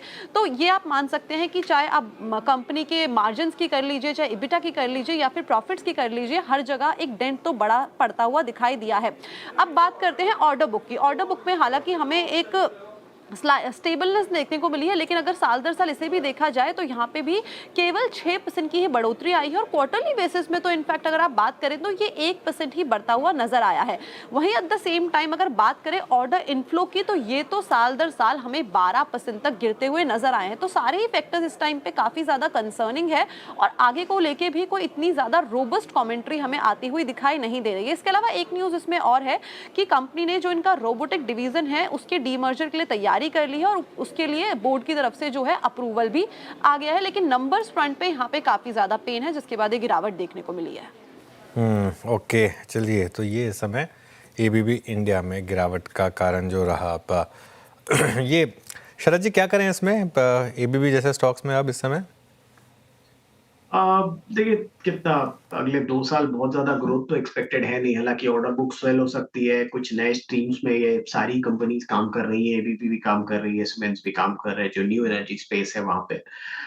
बट वो कन्वर्जन कैसे होगा नहीं होगा, मुझे लगता है बहुत ज्यादा प्राइस्ड इन है। तो अभी भी आप अगर देखें कितना 60-62 टाइम फॉरवर्ड पे ट्रेड कर रहा है, तो मुझे लगता है कि 60-62 टाइम टीटीएम पे ट्रेड कर रहा है। तो 98-100 रुपए के आसपास की अर्निंग आप एक्सपेक्ट कर रहे हैं अगले साल। तो मुझे लगता है अभी भी फेयरली टू फुल्ली वैल्यूड है। ऐसा कुछ नया डेवलपमेंट होता हुआ मुझे नहीं दिख रहा जिस वजह से आपको बहुत अग्रेसिवली जंप इन करना चाहिए। 51 टाइम पे ऑलरेडी ट्रेड कर रहा है। मैं इसके कंपैरिजन में भेल या एलएनटी के थ्रू जो कैपिटल गुड स्टोरी है उसको प्ले करूं तो वो मेरे लिए ज्यादा बेटर है कंपेयर टू एबीबी। एटलीस्ट भेल में मुझे ग्रोथ दिखाई देगी इन टर्म्स ऑफ अर्निंग्स और एलएनटी में मुझे वैल्यूएशन कंफर्ट ज्यादा है। तो मुझे लगता है एबीबी सीमेंस, जैसे अभी कुछ दिन पहले भी एक टेबल सर्कुलेट हो रहा था कि इंटरनेशनल कंपनीज पेरेंट्स कम वैल्यूड हैं और डोमेस्टिक यहाँ पे जो लोकल कंपनीज है उनकी वैल्यूएशन एबनॉर्मल है। तो मुझे लगता है कैपिटल गुड्स में भी यही थीम प्ले आउट कर रही है। तो कंपेयर टू एबीबी सीमेंस मुझे लगता है एलएनटी, भेल या डोमेस्टिक में इंजीनियर्स इंडिया, ये कैपिटल गुड्स थीम को प्ले करने के लिए बेटर आइडियाज है। ओके, एबीबी अभी फिलहाल अवॉइड है। कुछ 3-4 स्टॉक्स बताए शरद जी ने जो फिलहाल आप उसको डाल पे रह सकते हैं। एबीबी को अवॉइड करना है। एलएनटी, बीएचईएल और सीमेंस जैसे स्टॉक पर आप दाव लगा सकते हैं। चलिए अब वक्त हो चुका है टॉप कैश कॉल्स का और हम कॉल लेंगे प्रकाश गावस्कर से, राजेश सातपुते, कविता जैन जी से। बताइए गावस्कर, क्या पिक किया आपने टॉप कैश कॉल के लिए? आई थिंक मुझे पावर इंडिया अच्छा लगता है बिल्कुल। एंड पावर इंडिया का ट्रेड करें करीब इसको अवॉइड करते हैं 21,000 का, कोई लेगा नहीं। Kirloskar pneumatic next section stock, this is a better stock. यहाँ पर ट्रेड करें करीब 1352 के आसपास, स्टॉप लगेगा करीब 1328 के आसपास। नियर टर्म टारगेट 1400, 1450 पॉसिबल है किर्लोस्कर न्यूमेटिक। किर्लोस्कर आपके स्क्रीन पे 1352 पर। राजेश सतपुते जी, आपकी टॉप कैश कॉल क्या होगी? देखिए मैंने सुबह भी इसको रखा था लेकिन पता नहीं ये मेरा मिस हो गया। सुबह बात करते करते ट्रांसफार्मर एंड रेक्टिफायर, बेहतरीन चार्ट है, बहुत क्लीन ब्रेकआउट इसने दिया था और ये ब्रेकआउट का लेवल था करीबन 520 का। फिलहाल ये चल रहा है 553 पे, बट स्टिल जिस तरह से पैटर्न पैन आउट हो रहा है वीकली चार्ट पे, डेली चार्ट पे, आई थिंक यहाँ पे अच्छा मोमेंटम मिलेगा। प्रोबेबली पोजिशनली 600 प्लस जाएगा, लेकिन एक स्विंग ट्रेडिंग के हिसाब से रखे तो 570-75 एक पहला पड़ा होगा। स्टॉप लॉस रखे 540 का। Transformer and rectifier limited. Transformers and rectifiers limited. Kavita ji, आपने क्या पिक किया? तो अनुज जी, एचबीएल इंजीनियरिंग अच्छा सेटअप बना हुआ है और डेली चार्ट पर या इवन आर्ली चार्ट पर भी देखें दिन के हाइस के आसपास ट्रेड करता हुआ दिख रहा है। 1611 के लेवल को सरपास करता है तो अपसाइड मूव 625-630 के प्राइस टारगेट बनते हुए दिख सकते हैं in a day or two. with a stop loss of 595 one can approach.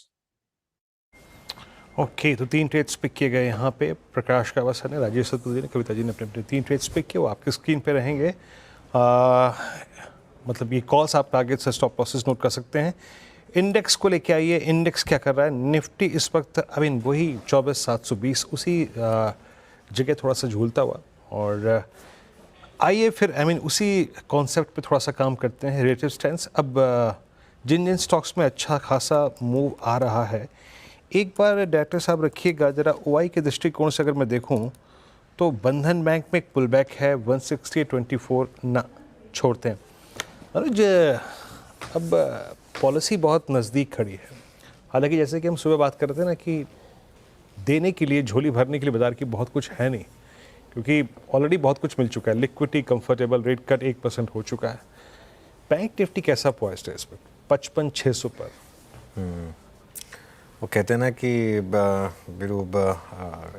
कोई दानी होता है ना, उसको बोलते हैं कि देखिए आपकी एक लिमिट होनी चाहिए, क्योंकि जो दान लेने वाला है उसकी कोई लिमिट नहीं है। तो मार्केट को तो आप जितना मर्जी दे दें। तो वो तो इसके लिए आरबीआई बहुत इस समय काफ़ी एक दिलदार बना हुआ है और मार्केट के लिए कुछ ना कुछ कर ही रहा है। आई थिंक इसमें मुझे कोई डाउट नहीं है कि कुछ ना कुछ तो, जैसे कहते हैं ना रैबिट इन द हैट, वो पुल आउट करने वाले हैं गवर्नर साहब। कुछ ना कुछ तो लेकर आएंगे। हो सकता है रेट कट ना हो भले ही, क्योंकि रेट कट वो ऑलरेडी काफ़ी हद तक फ्रंट लोड कर चुके हैं 50 बेसिस पॉइंट का करके। लेकिन कुछ ना कुछ मुझे लग रहा है कि लिक्विडिटी से रिलेटेड कुछ ना कुछ तो होगा, क्योंकि आप देखिए जिस तरीके से आज ऑटोज़ भागे, एनबीएफसीज भागी, एक आध रियल एस्टेट स्टॉक्स भागे हैं, तो मार्केट कुछ ना कुछ तो उम्मीद लेके जा रहा है कि नहीं कुछ ना कुछ तो शायद पॉलिसी से आएगा। अब वो क्या आएगा उसके लिए आपको ऑब्वियसली 2-3 दिन वेट करना पड़ेगा। वेडनेसडे को पता चलेगा हमें, लेट्स सी।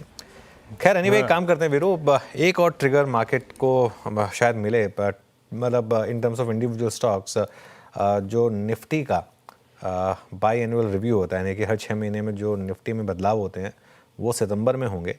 तो कौन कौन से स्टॉक्स एंट्री मार सकते हैं और कौन कौन से स्टॉक्स एग्जिट कर सकते हैं, एक बार ये समझ लेते हैं जरा आशीष से। Ashish, good afternoon.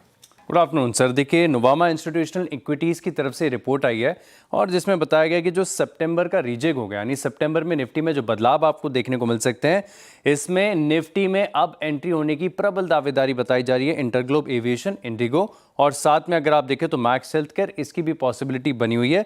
लेकिन ये रिप्लेस कर रहे हैं 2 स्टॉक्स को, हीरो मोटोकॉर्प और इंडसइंड बैंक। ये 2 स्टॉक आप रडार पर रख सकते हैं जो एग्जिट करेंगे, और एंट्री के लिहाज से मैंने आपको बता दिया है। अब ये जो 2 स्टॉक एंट्री कर रहे हैं, इनमें जो फ्लोज हैं एक्सपेक्टेड है करीब 3,705 करोड़ से बढ़कर 4,440 करोड़ के आसपास के इनफ्लोज आपको देखने को मिल सकते हैं। और जो 2 स्टॉक्स हैं, हीरो मोटोकॉर्प और इंडसइंड बैंक, इनमें जो आउटफ्लोज हैं ये करीब 2100 से लेके 2200 करोड़ तक के आपको देखने को मिल सकते हैं। लेकिन साथ में अगर आप देखें तो निफ्टी में जब बदलाव होते हैं तो साथ में निफ्टी नेक्स्ट 50, इसमें भी बदलाव होते हैं। तो इसमें अगर आप देखें तो एडिशंस हो रहे हैं, और पहला नाम है सोलर इंडस्ट्रीज का, और ये स्टॉक बहुत बड़ा आउट परफॉर्मर रहा है, साल भर में ज़बरदस्त रिटर्न इस स्टॉक ने दिए हैं। मैनकाइंड फार्मा ये भी काफ़ी बढ़िया चल रहा है, और डीमर्जर हुई सीमेंस एनर्जी, इस स्टॉक पर भी ब्रोकरेजेस की काफ़ी राय है। हिंदुस्तान जिंक है और यूनियन बैंक है। अच्छा, हिंदुस्तान जिंक आएगा या यूनियन बैंक आएगा, ये दोनों नहीं आएंगे। और वैसे हिंदुस्तान जिंक हाल ही में एफएनओ में एंट्री किया हुआ है, तो इसके चलते इसकी पॉसिबिलिटी कंपैरेटिवली थोड़ी सी ज़्यादा लग रही है। अब एग्जिट के लिहाज से आप देखें तो IndiGo, Swiggy, Dabur, ICICI Pru, यहाँ पर आप फोकस रख के चल सकते हैं। ये निफ्टी नेक्स्ट 50 से बाहर होंगे। ये जो ऑफिशियल अनाउंसमेंट है आपको अगस्त 10 से 15 या फिर उसके बाद सेकेंड हाफ ऑफ अगस्त आपको इसी महीने में देखने को मिल सकता है। और ये जो चेंजेस हैं ये 29 सितंबर 2025 से लागू होते हुए नजर आएंगे। और पिछले जो रीजेक हुई थी उसमें काफ़ी चर्चा हुई थी कि बीएसई निफ्टी का हिस्सा बनेगा कि नहीं बनेगा, तो इसके ऊपर ये रिसर्च रिपोर्ट में कहा गया कि अभी फिलहाल के लिए अगर आप देखें तो क्वांट्स के हिसाब से कोई भी पॉसिबिलिटी नहीं है कि बीएसई आगे जाकर एनएसई निफ्टी का हिस्सा बने। बिल्कुल आशीष, बहुत बहुत शुक्रिया। वो मैं खुद कहूँगा कि मुझे खुद बहुत वो हास्यास्पद लगा था एक्चुअली कि मतलब बीएसई निफ्टी का हिस्सा बन जाएगा तो। लेकिन हाँ, एक नया नाम आ रहा है मैक्स हेल्थ केयर का, वो शायद जुड़े। इंडिगो तो मोर और लेस अब सर्टेन है। इंडिगो तो खैर हमने काफ़ी समय से एक व्यू दिया था कि इंडिगो आगे जाकर इंडेक्स का हिस्सा बनेगा, और एक बार एंट्री करे तो शायद फिर वो लंबे समय तक रहे, इस तरीके का स्टॉक है। हीरो मोटोकॉर्प और इंडसइंड के बाहर जाने के चांसेस काफ़ी ज़्यादा हैं। हालांकि हीरो मोटोकॉर्प तब बाहर जा रहा है जब एक तरीके से उसने एक बॉटम आउट किया है, और वो कई बार होता है वैसे कई स्टॉक्स में। और इंडसइंड बैंक का भी ऑलमोस्ट बाहर जाना यहाँ पर तय है। मैक्स हेल्थ केयर ये काफ़ी इंटरेस्टिंग होगा यहाँ पर अगर इसकी एंट्री होती है तो। शरद जी, मैक्स या इंटरग्लोब, दोनों में से किसी में भी कुछ और जगह बाकी है या बस सब कुछ हो गया यहाँ पर, सब प्राइस में है? लार्जली तो देखिए मेरे हिसाब से ज्यादातर प्राइस्ड इन है दोनों में ही। बट अगर कंपैरेटिवली एक चुनना हो तो मुझे लगता है लॉन्ग टर्म के लिए मैक्स की लगातार जो स्ट्रेटजी रही है वो थोड़ा पॉजिटिव है। तो हो सकता है वो थोड़ा आपको पॉजिटिवली सरप्राइज करे आने वाले समय में भी एक्विजिशंस वगैरह के थ्रू। इंडिगो में तो मुझे बहुत ही लिमिटेड स्कोप दिखता है। एक एडवांटेज है, आज भी कुछ तेल की सप्लाई वगैरह बढ़ी है तो रॉ मटेरियल साइड का प्रेशर कम रहेगा। बट वो जो प्रीमियमाइजेशन की तरफ मूव कर रहे हैं वो उनके नेचुरल डीएनए के अगेंस्ट है, तो उसके क्या इम्पैक्ट्स आएंगे जो कैश फ्लो पॉजिटिव या कंपनी कमाई की पॉजिटिविटी दिखाती थी हर बार। तो मुझे लगता है इंडिगो में तो शायद फुल्ली प्राइस्ड है जो भी है। अगर आपको लेना ही है तो मुझे हिसाब से हो सकता है लॉन्ग टर्म में आपको मैक्स थोड़ा सा पॉजिटिवली सरप्राइज कर सके। मीनवाइल एबी कैपिटल के नंबर्स आए थे कुछ देर पहले, स्टॉक सर्किट पर है अब 10% के टेम्परेरी फ्रीज पर। इस समय एबी कैपिटल का स्टॉक आपको दिखाई देगा, सेलर नहीं है कोई भी यहाँ पर, और टेम्परेरी फ्रीज के साथ ट्रेड करता हुआ एबी कैपिटल। शानदार मूव यहाँ पर। मैं थोड़ा सा एक बार देखता हूँ कि रिविजिट करने की कोशिश करेंगे, लेकिन बीरू क्लियरली पिछले आधे घंटे का stock of the moment AB capital.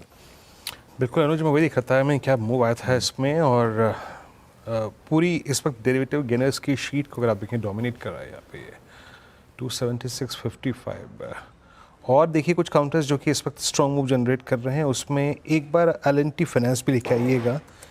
एक मतलब पिछले 3-4 मिनट से 2-3 स्टॉक्स जो कि एक स्ट्रॉन्ग मूव जनरेट कर रहे हैं। एल&टी फाइनेंस ने एक मूव जनरेट किया 282.81 डे हाई पर।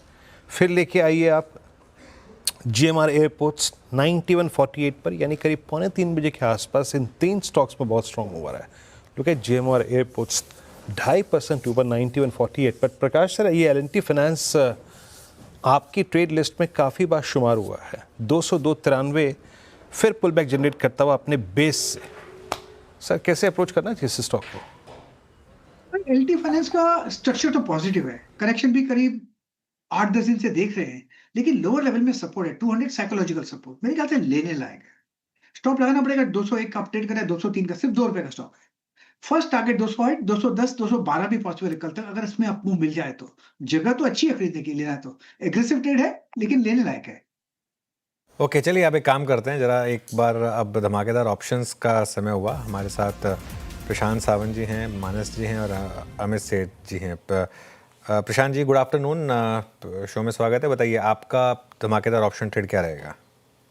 जी very good afternoon Anuj ji, Viru ji, Shreya, and good afternoon the panel. यहाँ पे टू व्हीलर्स में काफी अच्छा ट्रैक्शन नजर आ रहा है, और बजाज ऑटो की जो 8,200 8,200 स्ट्राइक प्राइस की कॉल ऑप्शन करीबन 225-30 के आसपास काम कर रही है। यहाँ 180 के नीचे अराउंड 175 177 स्टॉप लॉस रख के बाय करने की सलाह होगी फॉर टारगेट्स अराउंड 300 से लेके 330 300 330। मूव अच्छा है और डे हाई की ट्रेजेक्टरी मार्केट ट्रेड करता हुआ। मानस, आप क्या पिक कर रहे हैं? देखिए वीरेंद्र जी, हीरो मोटोकॉर्प में क्योंकि अब एक ब्रेकआउट ऑलरेडी देखने को मिल गया है तो इसके ऑप्शन में खरीदारी करेंगे। 4500 के कॉल ऑप्शन में जो 113 रुपए पर ट्रेड हो रहा है वहां पर आप खरीदारी कर सकते हैं। स्टॉप लॉसेस 84 रुपीज के लगाने हैं और टारगेट 175 के सेट करने हैं। ओके, दोनों ट्रेड्स अभी फिलहाल टू व्हीलर स्पेस से ही आए। हीरो मोटोकॉर्प 4500 का कॉल ऑप्शन लेने की बात है। अमित जी बताइए, आपने क्या पिक किया है? जी श्रेया जी, मैं CDSL पिक करूंगा। एक ओवरसोल्ड लेवल से यहाँ पे एक स्ट्रॉन्ग रिकवरी आ रही है। इसका 1580 का कॉल ऑप्शन लगभग 42 रुपीज पे ट्रेड कर रहा है। 1580 का कॉल ऑप्शन 42 रुपीज पे। इसे बाय करें, स्टॉप लॉस रहेगा 30 का और टारगेट्स रहेंगे 64 के। ओके, चलिए अब बात करते हैं कल आने वाले नंबर्स की। कल निफ्टी में भारतीय एयरटेल और अदानी पोर्ट्स के नंबर्स आएंगे। F&O में ब्रिटानिया और लुपिन समेत वायदा की 6 कंपनियों के नंबर्स हैं, तो काफ़ी सारे नंबर्स हैं। हमारे साथ मंगलम, आशीष, दीपाली और कंचन जुड़े हैं। सबसे एक एक करके नंबर्स जानेंगे। सबसे पहले मंगलम के पास चलते हैं और जानते हैं कि ब्रिटानिया के नंबर्स कैसे रह सकते हैं। मंगलम, गुड आफ्टरनून, बताइए। Good afternoon. तो एफएमसीजी कंपनीज में हम जहाँ तक देखा है कि अभी तक नंबर्स ठीक ठाक आए हैं और कमेंट्री की वजह से और स्टॉक की अंडर परफॉर्मेंस की वजह से सारी कंपनीज के जो शेयर्स हैं काफ़ी चल चुके हैं और यही ब्रिटानिया के साथ भी हुआ है। इस साल में करीब 21-22% का रिटर्न दिया है। स्टॉक ने 49 टाइम्स पे ट्रेड करता है और ये अच्छे रिजल्ट्स की एक्सपेक्टेशंस है। उम्मीद है सेकेंड हाफ भी और बेटर होगा क्योंकि अर्बन डिमांड में थोड़ी सी रिकवरी देखने मिली है। रूरल डिमांड में जो स्ट्रक्चरल इंप्रूवमेंट है वो चल रहा है। मॉनसून इस बार अच्छा हुआ है। बस एक ही सवाल है कि रॉ मटेरियल प्राइसेस जो थोड़े से वॉलेटाइल हैं, क्या वो मार्जिन में थोड़ा सा फीकापन ला सकते हैं या नहीं, वो एक इंपॉर्टेंट मॉनिटरेबल होगा ब्रिटानिया के लिए। नंबर्स हम क्या एक्सपेक्ट कर रहे हैं? 7.5% रेवेन्यू ग्रोथ, करीब 4,570 करोड़ उनका रेवेन्यू होगा। आप एबिटा ग्रोथ करीब 8% एक्सपेक्ट कर सकते हैं। करीब 825 करोड़ रुपए का कंपनी एबिटा करेगी। मार्जिन्स 18% के जस्ट नीचे और नेट प्रॉफिट जो है वो 12% ग्रोथ दिखाएगा, ऐसे स्ट्रीट की उम्मीद है। वॉल्यूम ग्रोथ ब्रिटानिया की 4 से 5%, जैसे कि बाकी सब एफएमसीजी कंपनीज में भी अभी देखा गया है। मैनेजमेंट कमेंट्री सबसे ज़्यादा इंपॉर्टेंट होगी और दूसरी बात ये कि ब्रिटानिया बिस्किट से बढ़कर बाकी सारे प्रोडक्ट्स भी काफ़ी बेच रही है, जैसे क्रोजॉन्स हो गए, दूध के प्रोडक्ट्स हो गए, चीज़ एक्सेट्रा। तो उनमें उनकी ग्रोथ स्ट्रैटेजी क्या रहेगी वो काफ़ी इंपॉर्टेंट होगा। ओके, ब्रिटानिया से रिजल्ट पॉजिटिव एक्सपेक्टेड है फिलहाल और नतीजों से पहले शानदार वाले ब्रिटानिया में भी देखने को मिल रही है 1% की तेज़ी के साथ कारोबार करता हुआ नजर आएगा। भारतीय एयरटेल कैसा परफॉर्म कर सकता है, इसके नतीजे कैसे रह सकते हैं वो समझ लेते हैं दीपाली से। हालांकि रिजल्ट से पहले यहाँ पर भी तेज़ी और इस साल में अब तक अगर आप देखें तो 20% से ज़्यादा का रिटर्न दिया है भारतीय एयरटेल ने। दीपाली। Thank you Shreya. और भारतीय एयरटेल के नंबर्स अच्छे एक्सपेक्टेड है, हेल्दी ग्रोथ देखने को मिल सकती है अर्निंग्स में। पहले फिगर्स देखें प्राइमा फेसी तो रेवेन्यूज़ जो हैं वो 48,915 करोड़ का आंकड़ा आ सकता है वर्सेस 47,876 सीक्वेंशियल बेसिस पे। वहीं अगर मुनाफा देखेंगे तो 11,000 करोड़ का आंकड़ा रिपोर्ट कर सकती है कंपनी। पिछले क्वार्टर में 11,021 करोड़ का आंकड़ा रिपोर्ट किया था। वहीं एबिटा देखेंगे तो 27,900 करोड़ का एबिटा रह सकता है वर्सेस 27,494। इंपॉर्टेंट ये है कि इस क्वार्टर में भी जो सब्सक्राइबर एडिशन है वो रोबस्ट साइड पर रहेगा। आरपू में भी इंप्रूवमेंट देखने को मिलेगी जिसकी वजह से ओवरऑल अर्निंग्स बेहतर दिखाई देंगी। जो मोबाइल वायरलेस सेगमेंट है वो अच्छे अर्निंग्स रिपोर्ट करेगा। हालांकि जो एंटरप्राइज वर्टिकल है वहां पर थोड़ा सा डिक्लाइन देखने को मिल सकता है। स्पेसिफिक फिगर्स की बात करें तो इंडिया बिजनेस 4 से 4.25% की दर से ग्रो हो सकता है Q1Q बेसिस पे। अफ्रीका बिजनेस रूपी टर्म्स में 3.25% के आसपास की ग्रोथ Q1Q बेसिस पे रिपोर्ट कर सकता है। मोबाइल सर्विस बिजनेस में भी 3 से 3.5% की ग्रोथ आ सकती है Q1Q। एबिटा मार्जिन्स 56% के आसपास फ्लैट रह सकते हैं इस क्वार्टर में। 3.6 मिलियन वायरलेस नेट एडिशन रहेगा इस क्वार्टर में और एक्सपेक्ट ये किया जा रहा है कि जो ARPU है वो 245 से बढ़कर 249 रिपोर्ट कर सकती है कंपनी इस क्वार्टर में। तो ARPU का बेनिफिट मिलेगा ओवरऑल अर्निंग्स को। कौन कौन से फैक्टर्स इंपॉर्टेंट रहेंगे, क्या प्रोग्रेस हो रही है 5G एडॉप्शन को लेकर, कैपेक्स ट्रेजेक्ट्री क्या है, आगे टैरिफ हाइक्स की सिचुएशन कैसी रह सकती है, क्या मोर टैरिफ हाइक्स आ सकते हैं, इस पर कमेंट्री इंपॉर्टेंट रहेंगे। बट ओवरऑल अर्निंग्स हेल्दी रहने की एक्सपेक्टेशंस है भारतीय एयरटेल से। हेल्दी रह सकती हैं और याद रखिएगा भारतीय रिसेंट टाइम में थोड़ा सा सॉफ्ट पड़ा भी है, वो एग्रेशन नहीं है भारतीय में इस वक्त। खैर इस पर चर्चा करेंगे, लेकिन आशीष के पास चलते हैं अदानी पोर्ट्स से बात करने के लिए। अदानी पोर्ट्स ये भी बहुत एग्रेसिव रहा है स्टॉक पिछले कुछ समय में और अपनी करियर हाई 1600 से हार्डली ट्रैजेक्टरी वही है मोर लेस। और सुबह सुबह हम आज एक अपडेट देख रहे थे, इनके वॉल्यूम्स में करीब 8% का इजाफा हुआ है। आशीष का एक्सपेक्टेशन अदानी पोर्ट्स से इस बार? देखिए ऑपरेशनल फ्रंट पर थोड़े से ठीक ठाक नंबर्स यहाँ पर देखने को मिल सकते हैं, लेकिन इन नंबर्स को देखने के लिए आपको थोड़ा सा दिमाग लगाना पड़ेगा, कैलकुलेशंस काफ़ी सारे करने पड़ेंगे, बहुत सारे एडजस्टमेंट है। पिछले साल बेस क्वार्टर जो रेवेन्यू है इसमें 603 करोड़ जो है टर्मिनल एसेट्स की जो बिकवाली की थी तो एक एडिशनल इनकम है। कुछ ब्रोकर्स ने इसे फैक्टर किया है, किसी ने नहीं किया है। साथ में अगर आप देखें तो डेरिवेटिव गेन है, फॉरेक्स लॉस है, 145 करोड़ जो है इनका एक्सेप्शनल आइटम भी है जहां पर वन टाइम सेटलमेंट किया था कुछ एम्प्लॉयज़ के साथ। तो बहुत सारे एडजस्टमेंट के साथ आपको देखना पड़ेगा। अब रेवेन्यू की बात करें तो पिछले साल के मुकाबले अगर ये 603 करोड़ को हटा दो तो करीब 23% की बढ़त आपको देखने को मिल सकती है। और एबिटा यहाँ पर आप देखें तो तकरीबन 22% की बढ़त आपको देखने को मिलेगी, 4,244 करोड़ से बढ़कर 5,160 करोड़ के आसपास का आंकड़ा यहाँ पर आपको देखने को मिलेगा। मार्जिन्स अनुमान है कि मोर और लेस स्टेबल ही देखने को मिल सकते हैं। इनफैक्ट 1% की गिरावट ये एक्सपेक्टेड है, 61% से घटकर 60%। और मुनाफा यहाँ पर भी अगर आप देखें तो जैसे कि मैंने बताया कि और एडजस्टमेंट आपके लिए आ सकते हैं। तो फिलहाल 3,113 करोड़ पिछले साल था, 3,080 करोड़ अनएडजस्टेड बेसिस पर अगर आप देखें तो यहाँ पर ऑलमोस्ट फ्लैट नंबर्स देखने को मिल सकते हैं। लेकिन ऑपरेशनल फ्रंट पर एबिटा 22% बढ़ेगा, ठीक ठाक नंबर्स एक्सपेक्टेड है। ठीक ठाक मिक्स नंबर्स एक्सपेक्टेड हैं फिलहाल अडानी पोर्ट से। लेकिन कंचन आप बताइए, ल्यूपिन से क्या एक्सपेक्ट कर रहा है स्ट्रीट, कैसे रह सकते हैं नतीजे? जी, अगर ल्यूपिन के Q1 के नंबर्स की बात करी जाए तो देखिए नंबर्स हमें काफ़ी ज़्यादा रोबस्ट साइड में देखने को मिल सकते हैं। चाहे बात रेवेन्यू, प्रॉफिट या फिर ऑपरेशनल नंबर्स की हो, चारों ही फ्रंट में नंबर में हमें एक अच्छा खासा सिग्निफिकेंट इंप्रूवमेंट देखने को मिल रहा है साल दर साल। इनफैक्ट कई सेगमेंट तो ऐसे हैं ल्यूपिन के जो इंडस्ट्री को इस टाइम पे आउट परफॉर्म करते हुए नजर आ रहे हैं। इस टाइम पे अगर रेवेन्यू की बात करी जाए तो देखिए 8% की बढ़त आपको यहाँ पे देखने को मिल सकती है। कंपनी की जो प्रॉफिटेबिलिटी है वो भी 15% तक यहाँ पे बढ़ता हुआ नजर आ सकता है। ऑपरेशनल नंबर्स काफ़ी ज़्यादा रोबस्ट साइड में है। इबिटा 20% तक बढ़ता हुआ नजर आ सकता है। वहीं मार्जिन्स की बात करी जाए तो 3% तक की बढ़ोतरी की संभावनाएं यहां पे भी जताई जा रही है। यूएस बिजनेस के ग्रोथ मोमेंटम में हमें एक अच्छी खासी चाल देखने को मिल सकती है। जो नए लॉन्चेस हैं, साथ में जो एग्जिस्टिंग लॉन्चेस है, वहां से जो ट्रैक्शन है वो काफी ज्यादा हमें हायर साइड में आता हुआ दिखाई दे रहा है, जिससे ओवरऑल यूएस ग्रोथ को एक मोमेंटम मिलेगा। टॉप लाइन ग्रोथ जो है वो स्ट्रॉन्गर साइड में बनी हुई है, जिससे ओवरऑल जो मार्जिन है उस पर एक अच्छा खासा सपोर्ट बनता हुआ दिखाई दे रहा है। डोमेस्टिक फॉर्मुलेशन सेगमेंट की बात करी जाए तो देखिए साल दर साल यहाँ पे 10% ग्रोथ की उम्मीदें जताई जा रही है। जो इनका कार्डियक और साथ में रेस्पिरेटरी थेरेपीज है, वहाँ की भी जो परफॉर्मेंस है वो अपने हायर साइड में है, जो कि इंडस्ट्री को आउट परफॉर्म करती हुई नजर आ सकती है।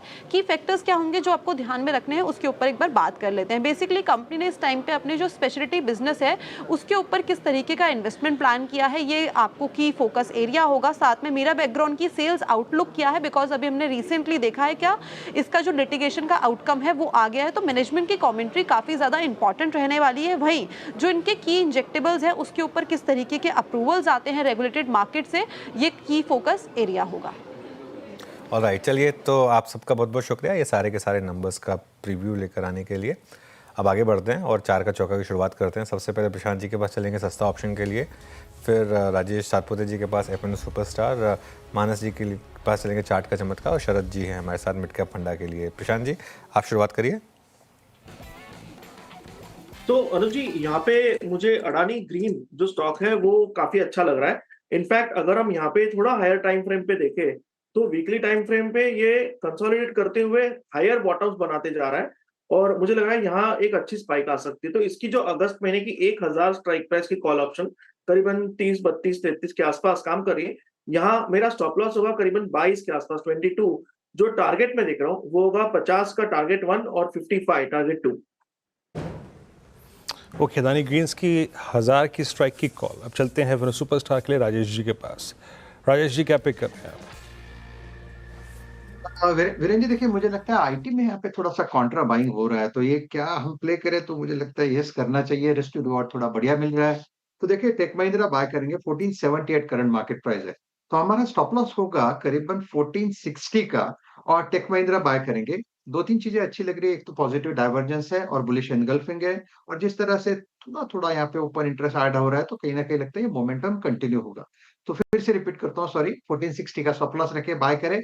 इसका जो स्विंग का टारगेट होगा वो रहेगा करीबन 1500 से लेके 1520 तक का। Tech Mahindra bye.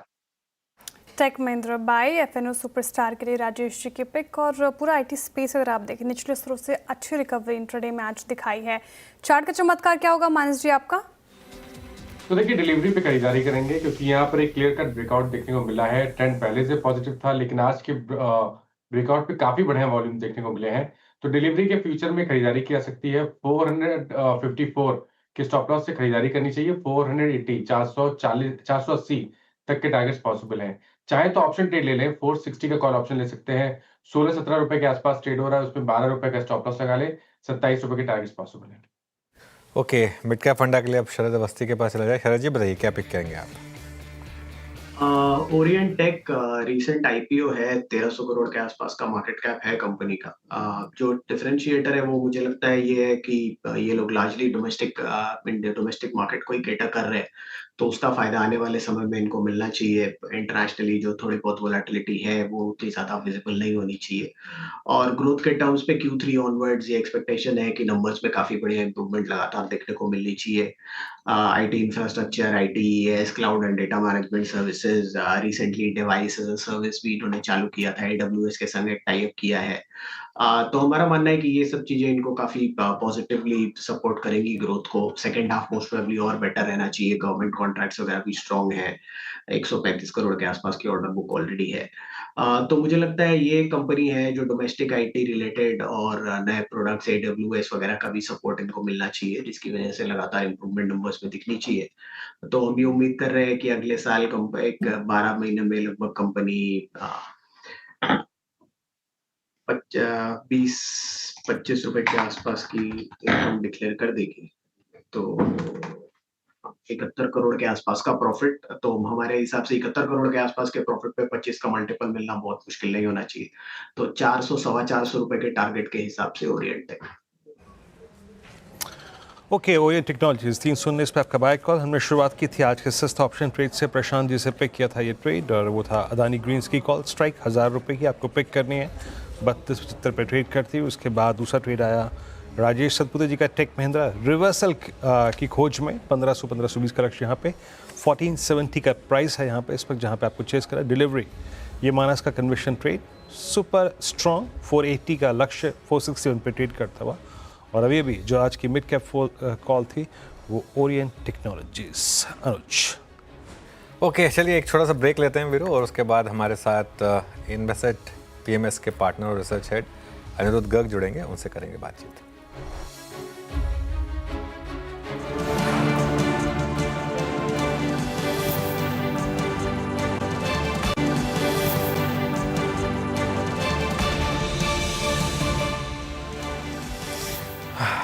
Welcome back. Well, market day high पर निफ्टी अब 24,726 पर, बैंक निफ्टी भी ग्रीन में आता हुआ, लेकिन आज का स्टार है मिड कैप इंडेक्स 700 पॉइंट ऊपर और करीब करीब 1.25% ऊपर। बोलते ही 700 का 750 हो गया, शायद 800 भी हो जाए। किस तरीके की आज रैली है मिड कैप में, और एडवांस डिक्लाइन भी काफ़ी अच्छा है। 1.6:1 के करीब का एडवांस डिक्लाइन है। काफ़ी स्टॉक्स हैं जहाँ अच्छा मोमेंटम है। डिलीवरी क्लियरली आज का स्टार 8-8.5% ऊपर अब, और अभी भी डे हाई की तरफ बढ़ता हुआ ये स्टॉक शानदार मोमेंटम में।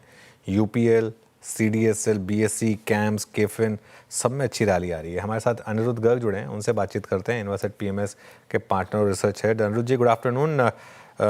बताइए, क्या मार्केट में जो पिछले एक महीने में मंदी रही है उससे उबरने के कुछ साइंस हैं, या फिर अभी भी थोड़ा सा मार्केट टफ ही रहेगा? गुड आफ्टरनून अनुज जी। मुझे ऐसा लगता है, हमारी पहले भी बात हुई है कि हमारा जो मॉडल है उसमें हम ये सोचते हैं कि मार्केट्स बहुत इंटेलिजेंट हैं। ये बहुत ज़्यादा इंटेलिजेंट लोगों से भरी हुई है, और कहीं ना कहीं जो न्यूज़ है, चाहे वो पॉजिटिव चाहे नेगेटिव, मार्केट के लिए एक सपोर्ट या रेजिस्टेंस का काम करती हैं। तो कहीं ना कहीं हमें ज़रूर ऐसा लगता है कि मार्केट्स बॉटम आउट हो चुकी हैं, और हमारा टारगेट यहाँ से अगले 1.5 से 2 महीने में 26,300 प्लस है। ओके, 26,300 प्लस आपके व्यू में घेर शक्कर है अनुज। तो 26,300 के व्यू में सबसे ज़्यादा सहयोगी कौन होगा जिसको चेस करना चाहिए with bit of risk involve? देखिए सर, हम जहाँ पोजीशंस ले रहे हैं मैं वो बता सकता हूँ। हम क्योंकि रिलेटिव चेंज के फैन हैं कि कोई एडवांटेज जो है, तो हमारी पहले भी हुई बात कि सबसे पहले हमें अच्छी लगती है स्टॉक मार्केट इंटरमीडियरीज। तो ये हमें ये लगता है कि जब तक NSE का IPO नहीं आता, ये स्टॉक मार्केट इंटरमीडियरीज एक, अब ये बहुत सस्ती नहीं है but still they are the flavour of the market. तो ये आगे भी ठीक ही रहेंगे। और कुछ इस करेक्शन में कुछ क्या कहते हैं, स्क्रिप्ट्स में तो करेक्शन बहुत ज़्यादा अच्छा आया, तो एक बहुत अच्छी बाइंग अपॉर्चुनिटी थी ये। और आगे भी मुझे लगता है कि अगले कम से कम साल से 1.5 साल के लिए ये सेक्टर बहुत अच्छा रहना चाहिए। कहीं ना कहीं हमें लगता है कि as we are becoming more domestic focused, so again जो पिछले फ्लेवर्स हैं, डिफेंस, रेलवेज वगैरह, ये वापस प्ले में आएंगे। कहीं ना कहीं कमोडिटी सेक्टर जो है, स्पेशली मेटल्स एंड फर्टिलाइजर्स, इसमें भी हमें एक अच्छी ट्रैक्शन आती हुई दिखती है। कुछ सेगमेंट्स ऐसे हैं जहाँ पे मार्केट लीडरशिप कंज्यूमर उसमें चेंज हो रही है, जैसे अगर नाम ही ले लें तो गॉडफ्रे फिलिप्स हो गया, इंटरग्लोब हो गया, मार्केट शेयर गेन हो रहा है। तो ऐसे बहुत सारे काउंटर्स हैं और मार्केट में बहुत अपॉर्चुनिटी है इस टाइम पे। एंड आई थिंक कि जितनी भी नॉइज है आसपास के, ट्रम्प टैरिफ से ये हो जाएगा वो हो जाएगा, मार्केट वैसा कोई बिहेवियर नहीं दिखा रही है। तो हम थोड़ा मार्केट के बिहेवियर को लेके ज्यादा अपने कॉल्स लेते हैं, क्योंकि हमें ये लगता है कि इतनी बड़ी चीज है कि ट्रम्प टैरिफ से अगले 5 साल में क्या होगा वो डिटरमिन करना बहुत मुश्किल है। रोज स्टेटमेंट्स आ रही हैं, रोज स्टेटमेंट्स चेंज हो रही हैं, कोई हार्ड एंड फास्ट पॉलिसी नहीं है। तो अल्टीमेटली मार्केट ये शो कर रहा है कि कोई प्रॉब्लम नहीं है, और दो जो ये सेक्युलर बुल रन जो फरवरी से एंड से या मार्च स्टार्टिंग से शुरू हुआ है ये इंटैक्ट है। एंड जो ये बॉटम बना है अभी स्पेशली जो 23,000 सॉरी 24,400 500 600 के आसपास, ये एक लॉन्ग टर्म सपोर्ट एक्ट करेगी मार्केट के लिए। ओके अनिरुद्ध जी, गुड आफ्टरनून। श्रेया बात कर रही हूँ। आज जिस तरीके से रिकवरी देखने को मिली मार्केट में, शुरुआत इस हफ्ते की ठीक ठाक नज़र आ रही है। 6 अगस्त को पॉलिसी है, उससे पहले मार्केट कुछ भापने की कोशिश कर रहा है क्या? पहला सवाल, आप पॉलिसी से क्या एक्सपेक्ट कर रहे हैं? कोई मेजर अनाउंसमेंट्स आपको आप भाप रहे क्या? उम्मीद लगाई जा रही है क्या इसमें? और साथ ही अगर कुछ अच्छे अनाउंसमेंट्स आते हैं तो मार्केट कैसे रिएक्ट कर सकता है? मैम देखिए, मुझे ऐसा लगता है कि policy will be non event for us, क्योंकि इस टाइम पे मार्केट में जो मेजर इवेंट है वो ट्रम्प पॉलिसी है, तो इसमें पॉलिसी कहीं ना कहीं छोटी पड़ जाती है। बाकी ओवरऑल इंडिया की जो सिचुएशन है, अगर हम मॉनेटरी पॉलिसी की बात करें, हमारी इन्फ्लेशन अंडर कंट्रोल है। हाँ, ग्रोथ पे थोड़ी सी प्रॉब्लम है, बट ग्रोथ अगले 2 साल में कहीं ना कहीं वापस लौटने के पूरे पूरे चांस हैं। गवर्नमेंट ने जो स्टेप्स लिए हैं हम उसको बहुत सराह रहे हैं। हमें ये लगता है कि एक वो टाइम आ गया है कि जब इंडिया अपना जो एक स्टैंड है अपने देश के लिए उस पर फोकस करे, like any other major power in the world, वो इंडिया कर रहा है। और हमें ऐसा लगता है कि ये जो स्टेप्स हैं अगले 1.5 से 2 साल में फ्रूटफुल ही साबित होंगे। तो पॉलिसी को अगर अगेन रिआइटरेट करें, पॉलिसी हमारे लिए एक नॉन इवेंट है। ओवरऑल बैंक्स, हमें यह लगता है कि बैंक्स की जितनी भी ग्रोथ कंसर्न्स थी, यहाँ से कहीं ना कहीं जो ट्रेजेक्ट्री है वो बेटर ही होगी। ओके, अच्छा अनिरुद्ध जी, एक तो बास्केट जिसको हम क्लासिफाई करते हैं कमोडिटीज़ के अंतर्गत, उस पर आपका व्यू क्या है? मेटल्स को देखिए आप, आज स्ट्रॉन्ग मूव है। एक आप केमिकल्स को ले लीजिए, मोर और लेस स्ट्रॉन्ग, और इस बार की जो हाईलाइट रही केमिकल्स में वो था इनके बॉटम लाइंस और इनके मार्जिन स्ट्रॉन्ग थे। और तीसरी है सीमेंट। इन तीनों को आप कैसे रीड कर रहे हैं और आपके उस कन्विक्शन में ये कहाँ अपीयर होते हैं? ठीक है, ओके वीरू जी, तो सीमेंट के हम बहुत मैं स्पेशली एज अनिरुद्ध गर्ग, मैं इतना सीमेंट ट्रैक नहीं करता हूँ। हमारी ऑफ कोर्स पीएमएस तो करता है, लेकिन अगर हम कमोडिटीज की बात करें, देखिए कमोडिटी स्टॉक्स को एक क्लासिक पीटर लिंच थ्योरी है कि तब लेना होता है जब इनकी बॉटम लाइंस बहुत खराब हो जाए, तो या पिछले 2 से 3 साल से परफॉर्मेंस ना आए। तो कहीं ना कहीं इन्फ्लेशन प्लेग रहे हैं कमोडिटीज पिछले कुछ टाइम में, और आने वाले टाइम में कमोडिटीज यहाँ से अच्छी ही चलनी चाहिए। ओवरऑल जो सप्लाई और डिमांड का मिसमैच था केमिकल्स में वो बेटर हो गया है। फर्टिलाइजर्स में तो आप ये देखिए गवर्नमेंट की सपोर्ट इतनी आ रही है, फर्टिलाइजर अगर गवर्नमेंट सपोर्ट ना करे तो एक क्राइसिस में है, पर गवर्नमेंट सपोर्ट से इनको एक नई ब्रीदर मिली है, जिस वजह से वैल्यूएशंस में बेटर होनी चाहिए। और मेटल्स में भी हमें ये लगता है कि एक बॉटम बन गया है। कमोडिटीज को आपको थोड़ा टेक्निकली भी ज्यादा देखना पड़ता है वीरू जी, तो हमें ये लगता है टेक्निकल पैटर्न्स और टेक्निकल सेटअप कमोडिटीज में यहाँ से बहुत स्ट्रांग है। ओके, सेटअप आपको स्ट्रॉन्ग नज़र आ रही है कमोडिटीज़ में। लेकिन अनिरुद्ध जी, कंजम्पशन बास्केट में आज अच्छी खासी बाइंग हमें देखने को मिली। ऑटो स्पेस देख लीजिए आप, एफएमसीजी स्पेस में भी थोड़ी बहुत बाइंग है, रिजल्ट्स भी ठीक ठाक नज़र आए हैं। तो यहाँ पे आपने वेटेज बढ़ाया है क्या? मैम हमने कोई चेंज नहीं किया है। हमें स्पेशली ये लगता है कि जब भी ये बुल मार्केट करेक्शंस आती हैं, यहाँ पे आपको अपने पोर्टफोलियो में कुछ भी चेंज अनटिल अनलेस कोई बहुत बड़ी अपॉर्चुनिटी मिल जाए फियर की वजह से, तो आप चेंज करिए, वरना आपने अगर पोर्टफोलियो ठीक ले रखा है तो आपको कुछ चेंज करने की जरूरत नहीं है। ओवरऑल हमें ऐसा लगता है कि हमने रिलेटिव चेंज के हिसाब से जो आने वाले 1 से 2 साल में कंपनीज हैं जिनके बॉटम लाइन और टॉप लाइन बढ़ने चाहिए, तो वो कंपनीज हमने पहले की ले रखी है, तो हमने इस टाइम कोई चेंज नहीं किया है। हाँ, यहाँ से मार्केट अगर 26,300 अगर क्रॉस करता है, मार्केट में कुछ वैल्यूएशंस बढ़ती हैं, तो हम वहां पे पोजीशंस ट्रिम करने की तो सोच सकते हैं। अभी हमने चेंज कुछ नहीं किया। ओके, अच्छा अनिरुद्ध जी, लास्ट वीक जो TCS का डेवलपमेंट था भाई, एक तो ये है कि हम बहुत अच्छी अर्निंग्स के साथ नहीं गुजरे, दूसरी बात TCS के साथ कुछ इंडिविजुअल केसेस भी थे, और एक उन्होंने जो ले ऑफ की बात करी 12,000 कर्मचारियों की, उसका एक इफ़ेक्ट होता है। I mean real estate prices को, सैलरी स्लैब्स को ड्राइव करता था अब तक IT, वो करता भी आया है लास्ट 2 दशकों में। इसका आप रियल स्टेट पे क्या इम्पैक्ट देख रहे हैं?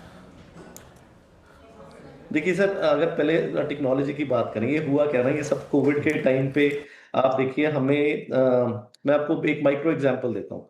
समबडी जिनको हम जानते थे 8 लाख की सैलरी से उस टाइम पे 40 लाख की सैलरी ऑफर हुई थी, और हम ये सोचते थे कि ये सस्टेनेबल कैसे है।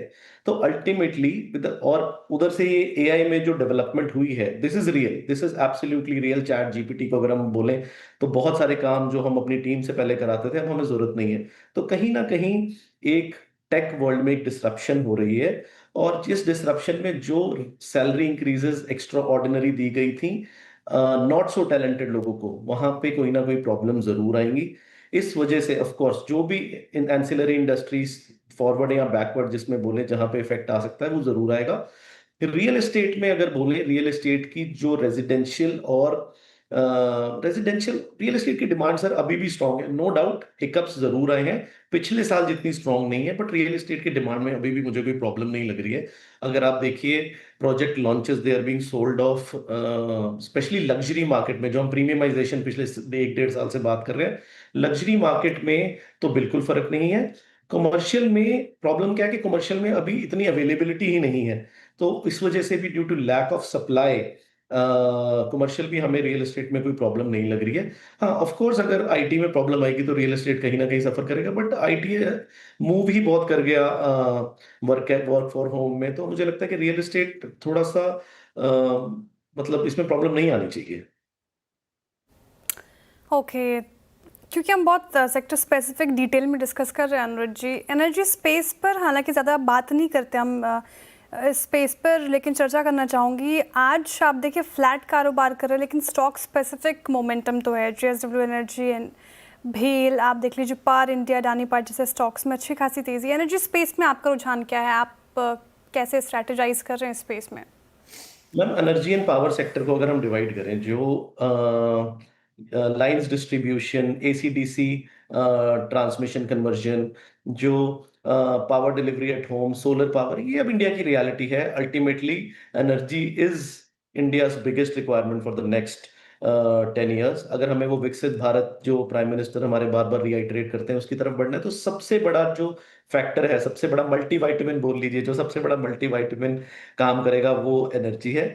और अगर आप इनकी कंपनीज में देखेंगे बहुत काम हो रहा है, ऑर्डर बुक्स बहुत बढ़ रहे हैं और आने वाले टाइम में और ज्यादा बढ़ेंगे, because this is an essential now. तो कहीं ना कहीं मुझे हमें मेजर पार्ट है हमारे पोर्टफोलियो का, अगर मैं बोलूँ तो 20% के आसपास होगा, जो पावर ट्रांसमिशन, पावर कन्वर्जन की जो बेहतरीन कंपनीज हैं जिनके प्रोडक्ट्स के बिना काम नहीं चल सकता, उन कंपनीज में हम इन्वेस्ट जरूर कर रहे हैं। ओके अनिरुद्ध जी, बहुत बहुत शुक्रिया, आप इस कार्यक्रम में शामिल हुए, सभी सेक्टर्स पे अपनी राय रखी और आपके उस स्ट्रॉन्ग कन्विक्शन के लिए भी बहुत बहुत शुक्रिया। इंडिसेस लेके आइए 24,724, वी आर डे हाई। अनुज, कैसे अप्रोच करना चाहिए इस क्लोज को, और कल के लिए क्या करें, कुछ लेके जाएं या फिर मतलब व्यू क्या रहेगा? नहीं, स्टॉक स्पेसिफिक रहें वीरू। देखिए क्लोज अच्छी है, इसमें कोई डाउट नहीं है कि आज क्लोज अच्छी है। ये मार्केट ने आज एक चीज़ जो दिखाई कि टिका रहा मार्केट, लेकिन क्या होता है ना कि एक दिन से काम नहीं चलेगा, हमको ऐसे 3-4 दिन चाहिए, तो एटलीस्ट 2-3 दिन तो मिले। अच्छा, एक और चीज़, आज का FI का बिहेवियर कैश मार्केट में इम्पॉर्टेंट होगा, F&O में भी काफ़ी इंपॉर्टेंट होगा। आज देखते हैं कितनी शॉर्ट कवरिंग हुई है या हाई लेवल पर और शॉर्ट ऐड हुए हैं, ये आई थिंक ये सब देखना थोड़ा सा ज़रूरी होगा मेरे ख्याल से इस मार्केट में। लेकिन स्टॉक स्पेसिफिक आपको अच्छे स्विंग्स मिल रहे हैं, और आज का सबसे बड़ा एग्जांपल है डिलीवरी। आज सुबह जब हम डिलीवरी की बात कर रहे थे, आपको याद होगा मैंने ये बात आपको कही भी थी कि भले ही ये स्टॉक चल चुका है, लेकिन उसके बावजूद गैप अप के बाद भी चलना चाहिए। क्यों? क्योंकि मार्केट के पास बहुत कम स्टॉक्स हैं जहां मार्केट को वो अर्निंग्स का एक विजिबिलिटी दिख रही है, मार्केट उनको रिवॉर्ड कर रहा है। तो आपको ऐसे ही स्टॉक्स ढूंढने होंगे। ये इस समय बहुत ज़्यादा कॉन्सेंट्रेटेड स्टॉक्स में रहने वाली मार्केट है थोड़ा सा। निफ्टी बैंक निफ्टी पर भी व्यू बनेगा, लेकिन अभी आई थिंक सिर्फ आज की क्लोजिंग से ये कह देना कि नहीं सब कुछ खत्म हो गया, वर्स्ट इज ओवर, वो नहीं है। थोड़ा सा मार्केट में ड्यू भी था पुल बैक, पिछला हफ्ता काफ़ी ख़राब रहा था, थोड़ा ड्यू भी था तो वो हो गया, तो लेट्स सी। लेकिन स्टॉक स्पेसिफिक मूव्स काफ़ी अच्छे हैं। Okay, stock specific strategy market में अपनानी चाहिए फिलहाल, ये समझदारी वाली कदम होंगे। अब BTST STBT ट्रेड शुरू करते हैं। प्रशांत जी, आपसे शुरुआत बताइए, आप क्या पिक कर रहे हैं BTST STBT? तो यहाँ श्रेया मैं BTST डिक्सन के साथ जाना चाहूंगा। काफी स्ट्रेंथ नजर आ रही है और 17,000 के अहम लेवल के इर्द गिर्द है।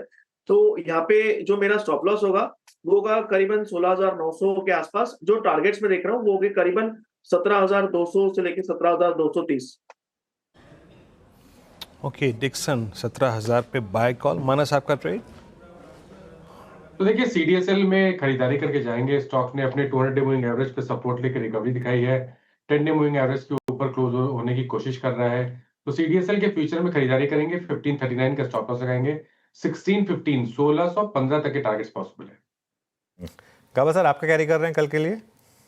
आई थिंक मैनकाइंड फार्मा 2633 पे ट्रेड कर रहा है। मैनकाइंड फार्मा स्टॉप लगाना चाहिए 2610 का। मेरा नियर टर्म टारगेट 2700 का है, 2675 2700, ये एक जोन है मेरे ख्याल से, वहां तक जाना चाहिए मैनकाइंड फार्मा। ओके, मैनकाइंड गावा जी के पिक। राजेश सातपुते जी, आप बताइए, आप क्या कर रहे हैं पिक? श्रेया जी, देखिए मैं JSW स्टील को लेके जाऊंगा। एक चैनल फॉर्मेशन होता है, फॉलोइंग चैनल फॉर्मेशन, जिसका ब्रेकआउट इसने दिया है, कंफर्मेशन अच्छा है, वॉल्यूम्स अच्छे हैं। So JSW steel is a buy. 1060 current price है, तो फ्यूचर में तो हम एटलीस्ट 20 पॉइंट का स्टॉप लॉस रखेंगे 1020 का, और इसका जो टारगेट सेट करेंगे करीबन 1100 1120 का। तो एक अच्छा खासा मूव मुझे लगता है JSW स्टील पे आना चाहिए post this following channel breakout. Kavita ji, आपका ट्रेड? तो वीरेंद्र जी, CDSL और कैम्स दोनों ही हमारे हाउस पर हमने एज इंट्राडे कॉल दिया है, बट कैम्स को हम एज BTST लेकर जा सकते हैं। 3800 के लेवल पर एज ऑफ नाउ है, अच्छा ओवरसोल्ड टेरिटरी से बड़ा है। सो 3880 तक के प्राइस टारगेट 3850 3880 पॉसिबल दिखता है। स्टॉप लॉस जो है वो मेंटेन करना चाहिए 3740 का नाम। ओके, चलिए ये समय कविता जी की ट्रेड हो गई। अमित जी, आपका ट्रेड क्या रहेगा? जी अनु जी, मैं GMR एयरपोर्ट लेके जाऊंगा। डेज हाई पे क्लोज हो रहा है। स्टॉक ने पुल बैक के बाद 50 डे एक्सपोनेंशियल मूविंग एवरेज पे सपोर्ट लिया, और आज के सत्र में हम देख रहे हैं 10 और 20 डमा इसने वॉल्यूम्स के साथ क्रॉस किया है। तो इसे बाय करें, 89 का स्टॉप लॉस रहेगा और टारगेट्स हमारे 96 रुपीज के रहेंगे। ओके, चलिए तो ये इस समय आपके लिए कुछ BTST और STBT ट्रेड्स। वीरू के पास चलते हैं आज की मार्केट ब्रेड देखने के लिए। कैश में तो पॉजिटिव थी, आई एम अज्यूमिंग FNO में भी ठीक ठाक रही होगी वीरू? जी हाँ, FNO में भी ठीक ठाक रही है ना। जो शॉर्ट कवरिंग एक बड़ा अगर आप देखें तो आंकड़ा आपको नजर आएगा। लुक एट शॉर्ट कवरिंग 128 है आज के। हालांकि लॉन्ग्स थे, विजिबल थे, बट शॉर्ट कवरिंग का दायरा काफ़ी बड़ा था। 62 लॉन्ग्स, 128 अगर आप देखें शॉर्ट कवर। कंसोलिडेटेड फिगर्स जो थी वो 180 के आसपास थी। 30 में लॉन्ग अनवाइंडिंग और शॉर्टिंग। स्लाइड्स को देखते हैं एक एक करके लॉन्ग्स वाली। Aditya Birla capital, I think numbers का इम्पैक्ट पड़ा। डिलीवरी नंबर्स का, Manappuram finance, gold prices, hero MotoCorp numbers और हुडको में करीब 4.5% का मूव था यहाँ पे, जस्ट बिकॉज ऑफ लॉन्ग्स। अगले स्लाइड में शॉर्ट्स बैक जो कवर हुए। केमिकल बास्केट में सुबह से बात में कह रहा था कि शुक्रवार को बहुत ही बड़ी शॉर्टिंग हुई थी, कोलैप्स थे, और रीज़न आई थिंक समझ में नहीं आ रहा था। मार्केट्स का कोलैप्स हुआ, लेकिन वो आज पूरा का पूरा शॉर्ट कवर में बदल गया। और शुक्रवार को सुबह जो हम एक और चीज़ डिस्कस कर रहे थे कि कैपिटल मार्केट स्टॉक्स अपने साथ सब्सटेंशियल शॉर्ट लेके आए, वो कवर हुआ।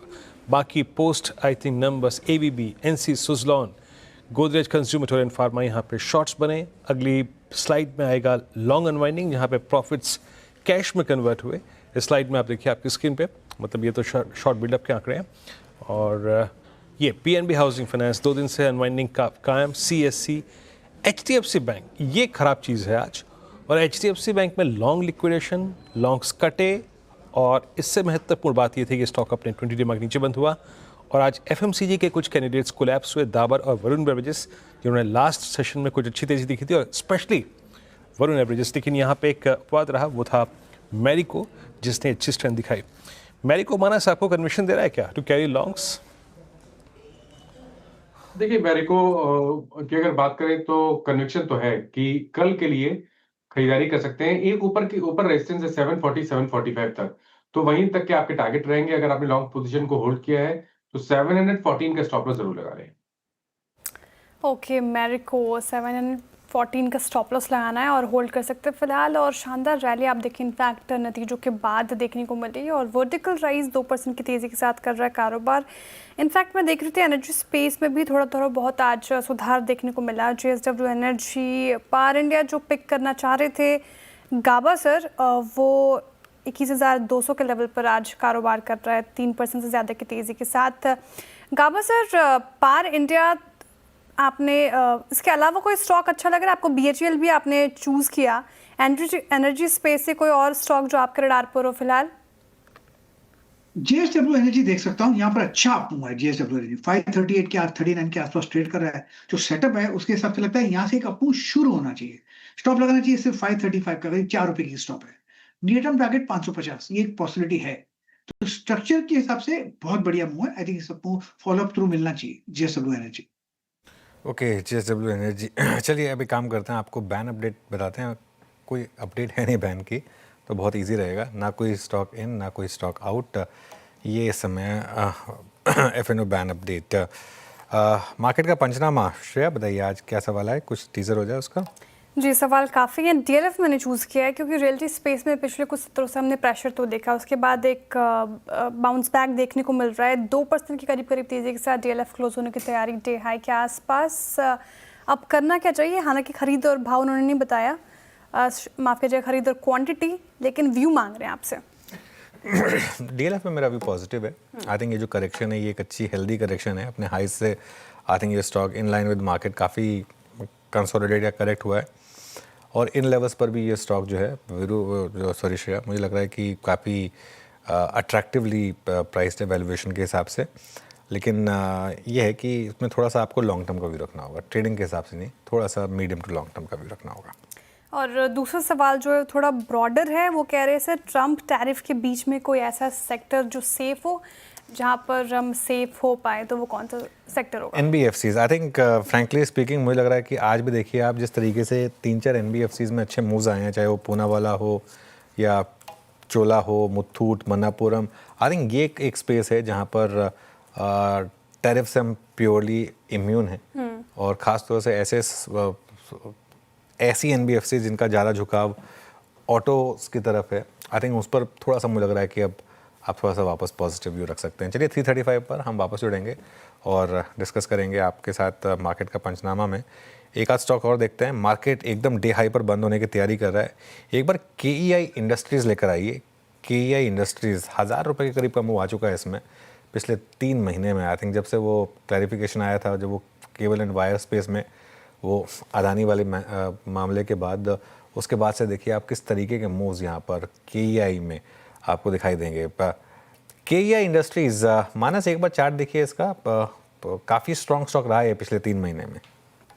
तो देखिए स्टॉक करेक्ट हुआ था, 50-डे मूविंग एवरेज पे सपोर्ट लेके आज 10 और 20-डे मूविंग एवरेज को रीगेन कर लिया, तो वो तो पॉजिटिव है। लेकिन एक बार कल के जो हाई है उसको एक बार ब्रेक हो जाने देंगे तो ज्यादा कंफर्ट आ जाएगा। बट अगर किसी ने लॉन्ग पोजीशन बनाई है तो 3820 के स्टॉप लॉस से पोजीशन को होल्ड करना चाहिए। 3920 के ऊपर निकलेगा तो कम से कम 4025 तक के भाव देखने को मिल सकते हैं। के इंडस्ट्रीज और एक बार वो भी दिखाई केन्स टेक्नोलॉजी जो लास्ट वीक स्ट्रॉन्ग नंबर्स के बल पर जिसमें सबसे स्ट्रॉन्ग मूव थे, आज केन्स बैकफुट पे था, 72 रुपये नीचे, 100% की गिरावट यहाँ थी। और कुछ काउंटर्स जो कि अपने साथ एब्सोल्यूट स्ट्रेंथ कैरी कर रहे हैं, जिसमें अमित जी का ट्रेड भी रहा, जिसमें अच्छे लॉन्ग्स विजिबल हैं, दैट्स GMR एयरपोर्ट्स। बट आपकी स्कैनिंग में अमित जी क्या कहती है? आई मीन आज निफ्टी बैंक बहुत स्ट्रांगली कंट्रीब्यूट नहीं कर पाया, बट एक प्राइस डिफरेंशियल था प्राइस परफॉर्मेंस में बिटवीन PSU बैंक्स और private banks. Private banks push जो बैकफुट पे आए वो थे HDFC बैंक के चलते, बट निफ्टी PSU बैंक्स ये अमूमन होता है क्लोजर टू पॉलिसी, एक स्विंग प्रोवाइड करता है। ये देखिए कितना क्रॉस कॉम्बिनेशन है ये। आपको अगर एक PSU बैंक पिक करना हो जस्ट टू प्ले पॉलिसी, आप क्या पिक करेंगे? वीरेंद्र जी, हमने थोड़ी देर पहले इंडियन बैंक की बात की, लेकिन उसके अलावा अगर मुझे कोई बैंक अच्छा लग रहा है, that is clearly state bank of India. आप देखिए 200 EMA पे यहाँ पे एक हैमर कैंडल बनी है, इससे जस्ट 200 EMA टच किया और वहीं से बाउंस किया है। तो मुझे लगता है यहाँ पे 815 820 तक के टारगेट्स पॉसिबल हैं। स्टॉप लॉस हम यहाँ पे 785 रुपीस का रखेंगे SBI में। ओके, SBI काफ़ी पेशेंस टेस्ट किया है इस पर्टिकुलर काउंटर ने और लगातार अब देखिए, हालांकि आज डे लो से सुधरने की कोशिश कर रहा था, 795 पे क्लोज होने की तैयारी, आधा फीसदी की तेज़ी के साथ। सेक्टर स्पेसिफिक बात करें तो IT ने आज क्लियरली रिवर्सल दिखाया, काफ़ी सुधार के साथ क्लोज होने की तैयारी कर रहा है। मात्र एम्फेसिस अगर आप देखें जो आधा फीसदी के करीब गिरावट के साथ क्लोज होने की तैयारी कर रहा है। इसके अलावा टेक महिंद्रा जो राजेश जी ने भी पिक किया, 2.5% की तेज़ी के साथ क्लोजिंग होने की तैयारी। TCS, Coforge, Persistent, HCL Tech सभी में आज अच्छी खरीदारी देखने को मिल रही थी। इनफैक्ट विप्रो पे देखिए 1.5% के करीब चढ़कर क्लोज होने की तैयारी कर रहे हैं। इसके अलावा मेटल स्पेस में बाइंग, PSU बैंक जिस तरीके से हम डिस्कस कर रहे थे, रियल्टी स्पेस में भी बाइंग थी। एक बार राजेश सातपुते जी चार्ट देखिए आप, परसिस्टेंट का 2.5% की तेज़ी के साथ ये भी क्लोज होने की तैयारी कर रहा है, यहाँ पर कोई टेक आपका?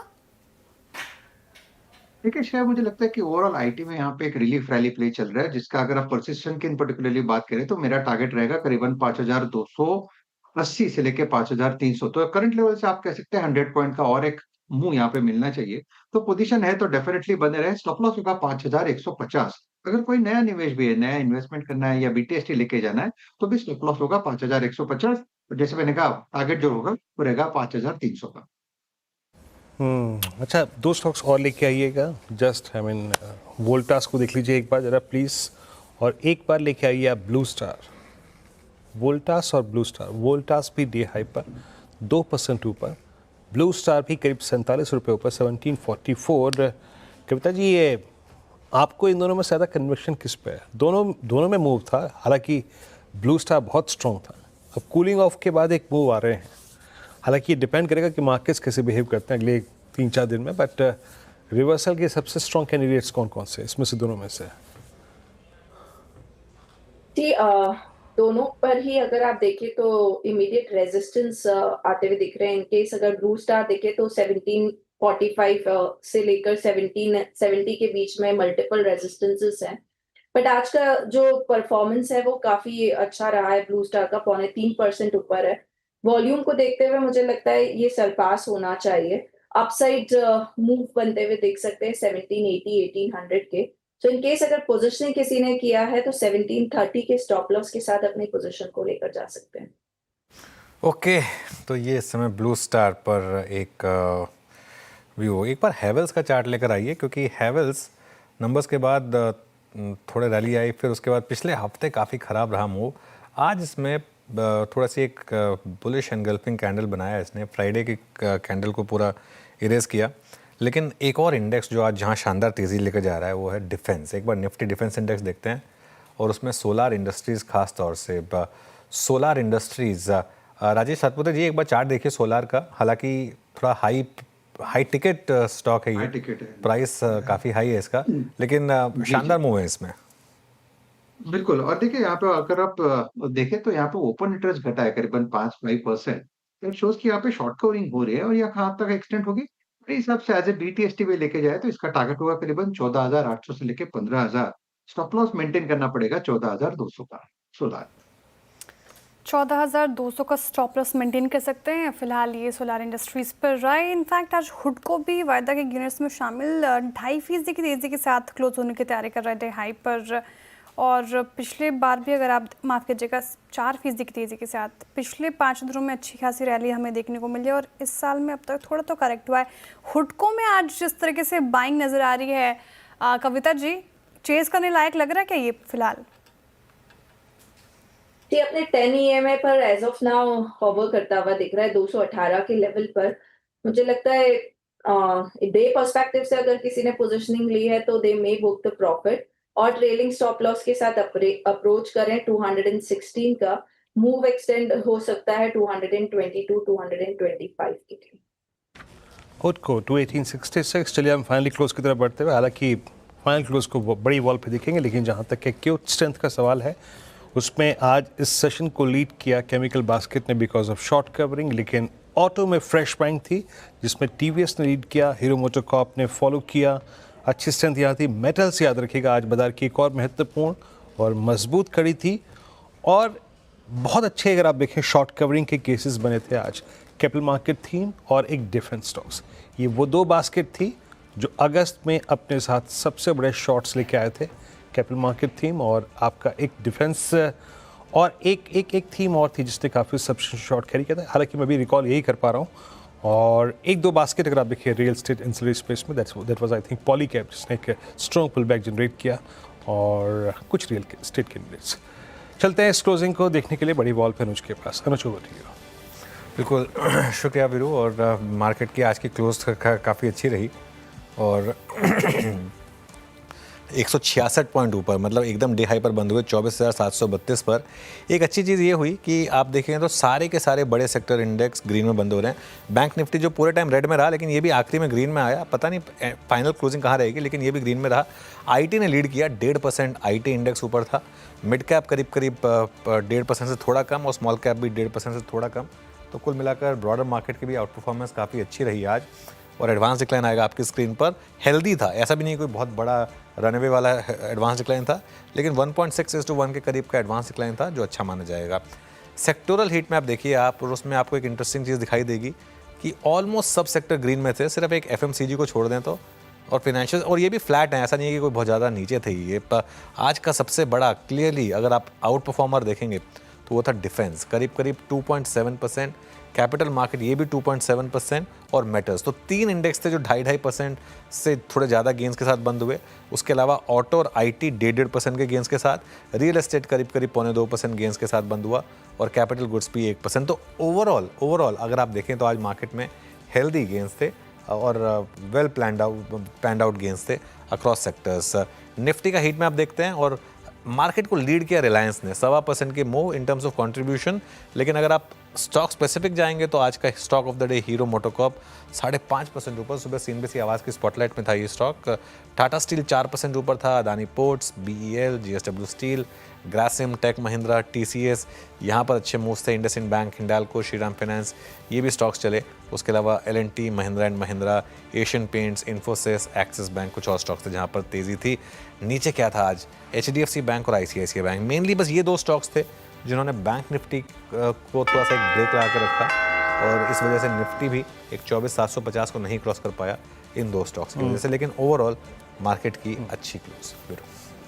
बिल्कुल अनुज, जिसे कहते हैं ना सावन के आखिरी सोमवार पे हरियाली छा ही गई है ना, हो ही गया चलिए कम से कम। निफ्टी को बैंक को नहीं, लेकिन हाँ निफ्टी को उसने स्ट्रॉन्ग पुश दिया। इट्स 24726 ऑलमोस्ट हाई पे। बहुत अच्छे से काउंट कर रहे हैं आपकी, सावन का लास्ट मंडे आ गया। व्रत में रख रहे हैं क्या मेरे जरा? नहीं व्रत नहीं है। बस ये है ना कि 9 तारीख को रक्षाबंधन है, तो बस इसलिए थोड़ा याद रहा था, क्योंकि उसके बाद सावन खत्म हो जाता है और वो सैटरडे को है, इसलिए याद है वो। तो पार्टी की तैयारी चल रही है फिर? ठीक है, कोई बात नहीं अनुज, पार्टी सही। आप आइए तो सही, आपका अगस्त का वादा भी है ना। खैर ये सब बातें तो चलती रहेंगी। अच्छा क्लोज था निफ्टी का। Let's hope for the best for tomorrow. कल मंगलवार का फैक्टर बाजार पे हावी होगा। कल सुबह ये पैनल फिर मुलाकात करेगा आपसे मॉर्निंग कॉल मुनाफे की तैयारी में। और कोई प्रश्न हो ज़रूर पूछेगा मार्केट का पंचनामा में शेयर अनुज के साथ। तब तक के लिए नमस्कार।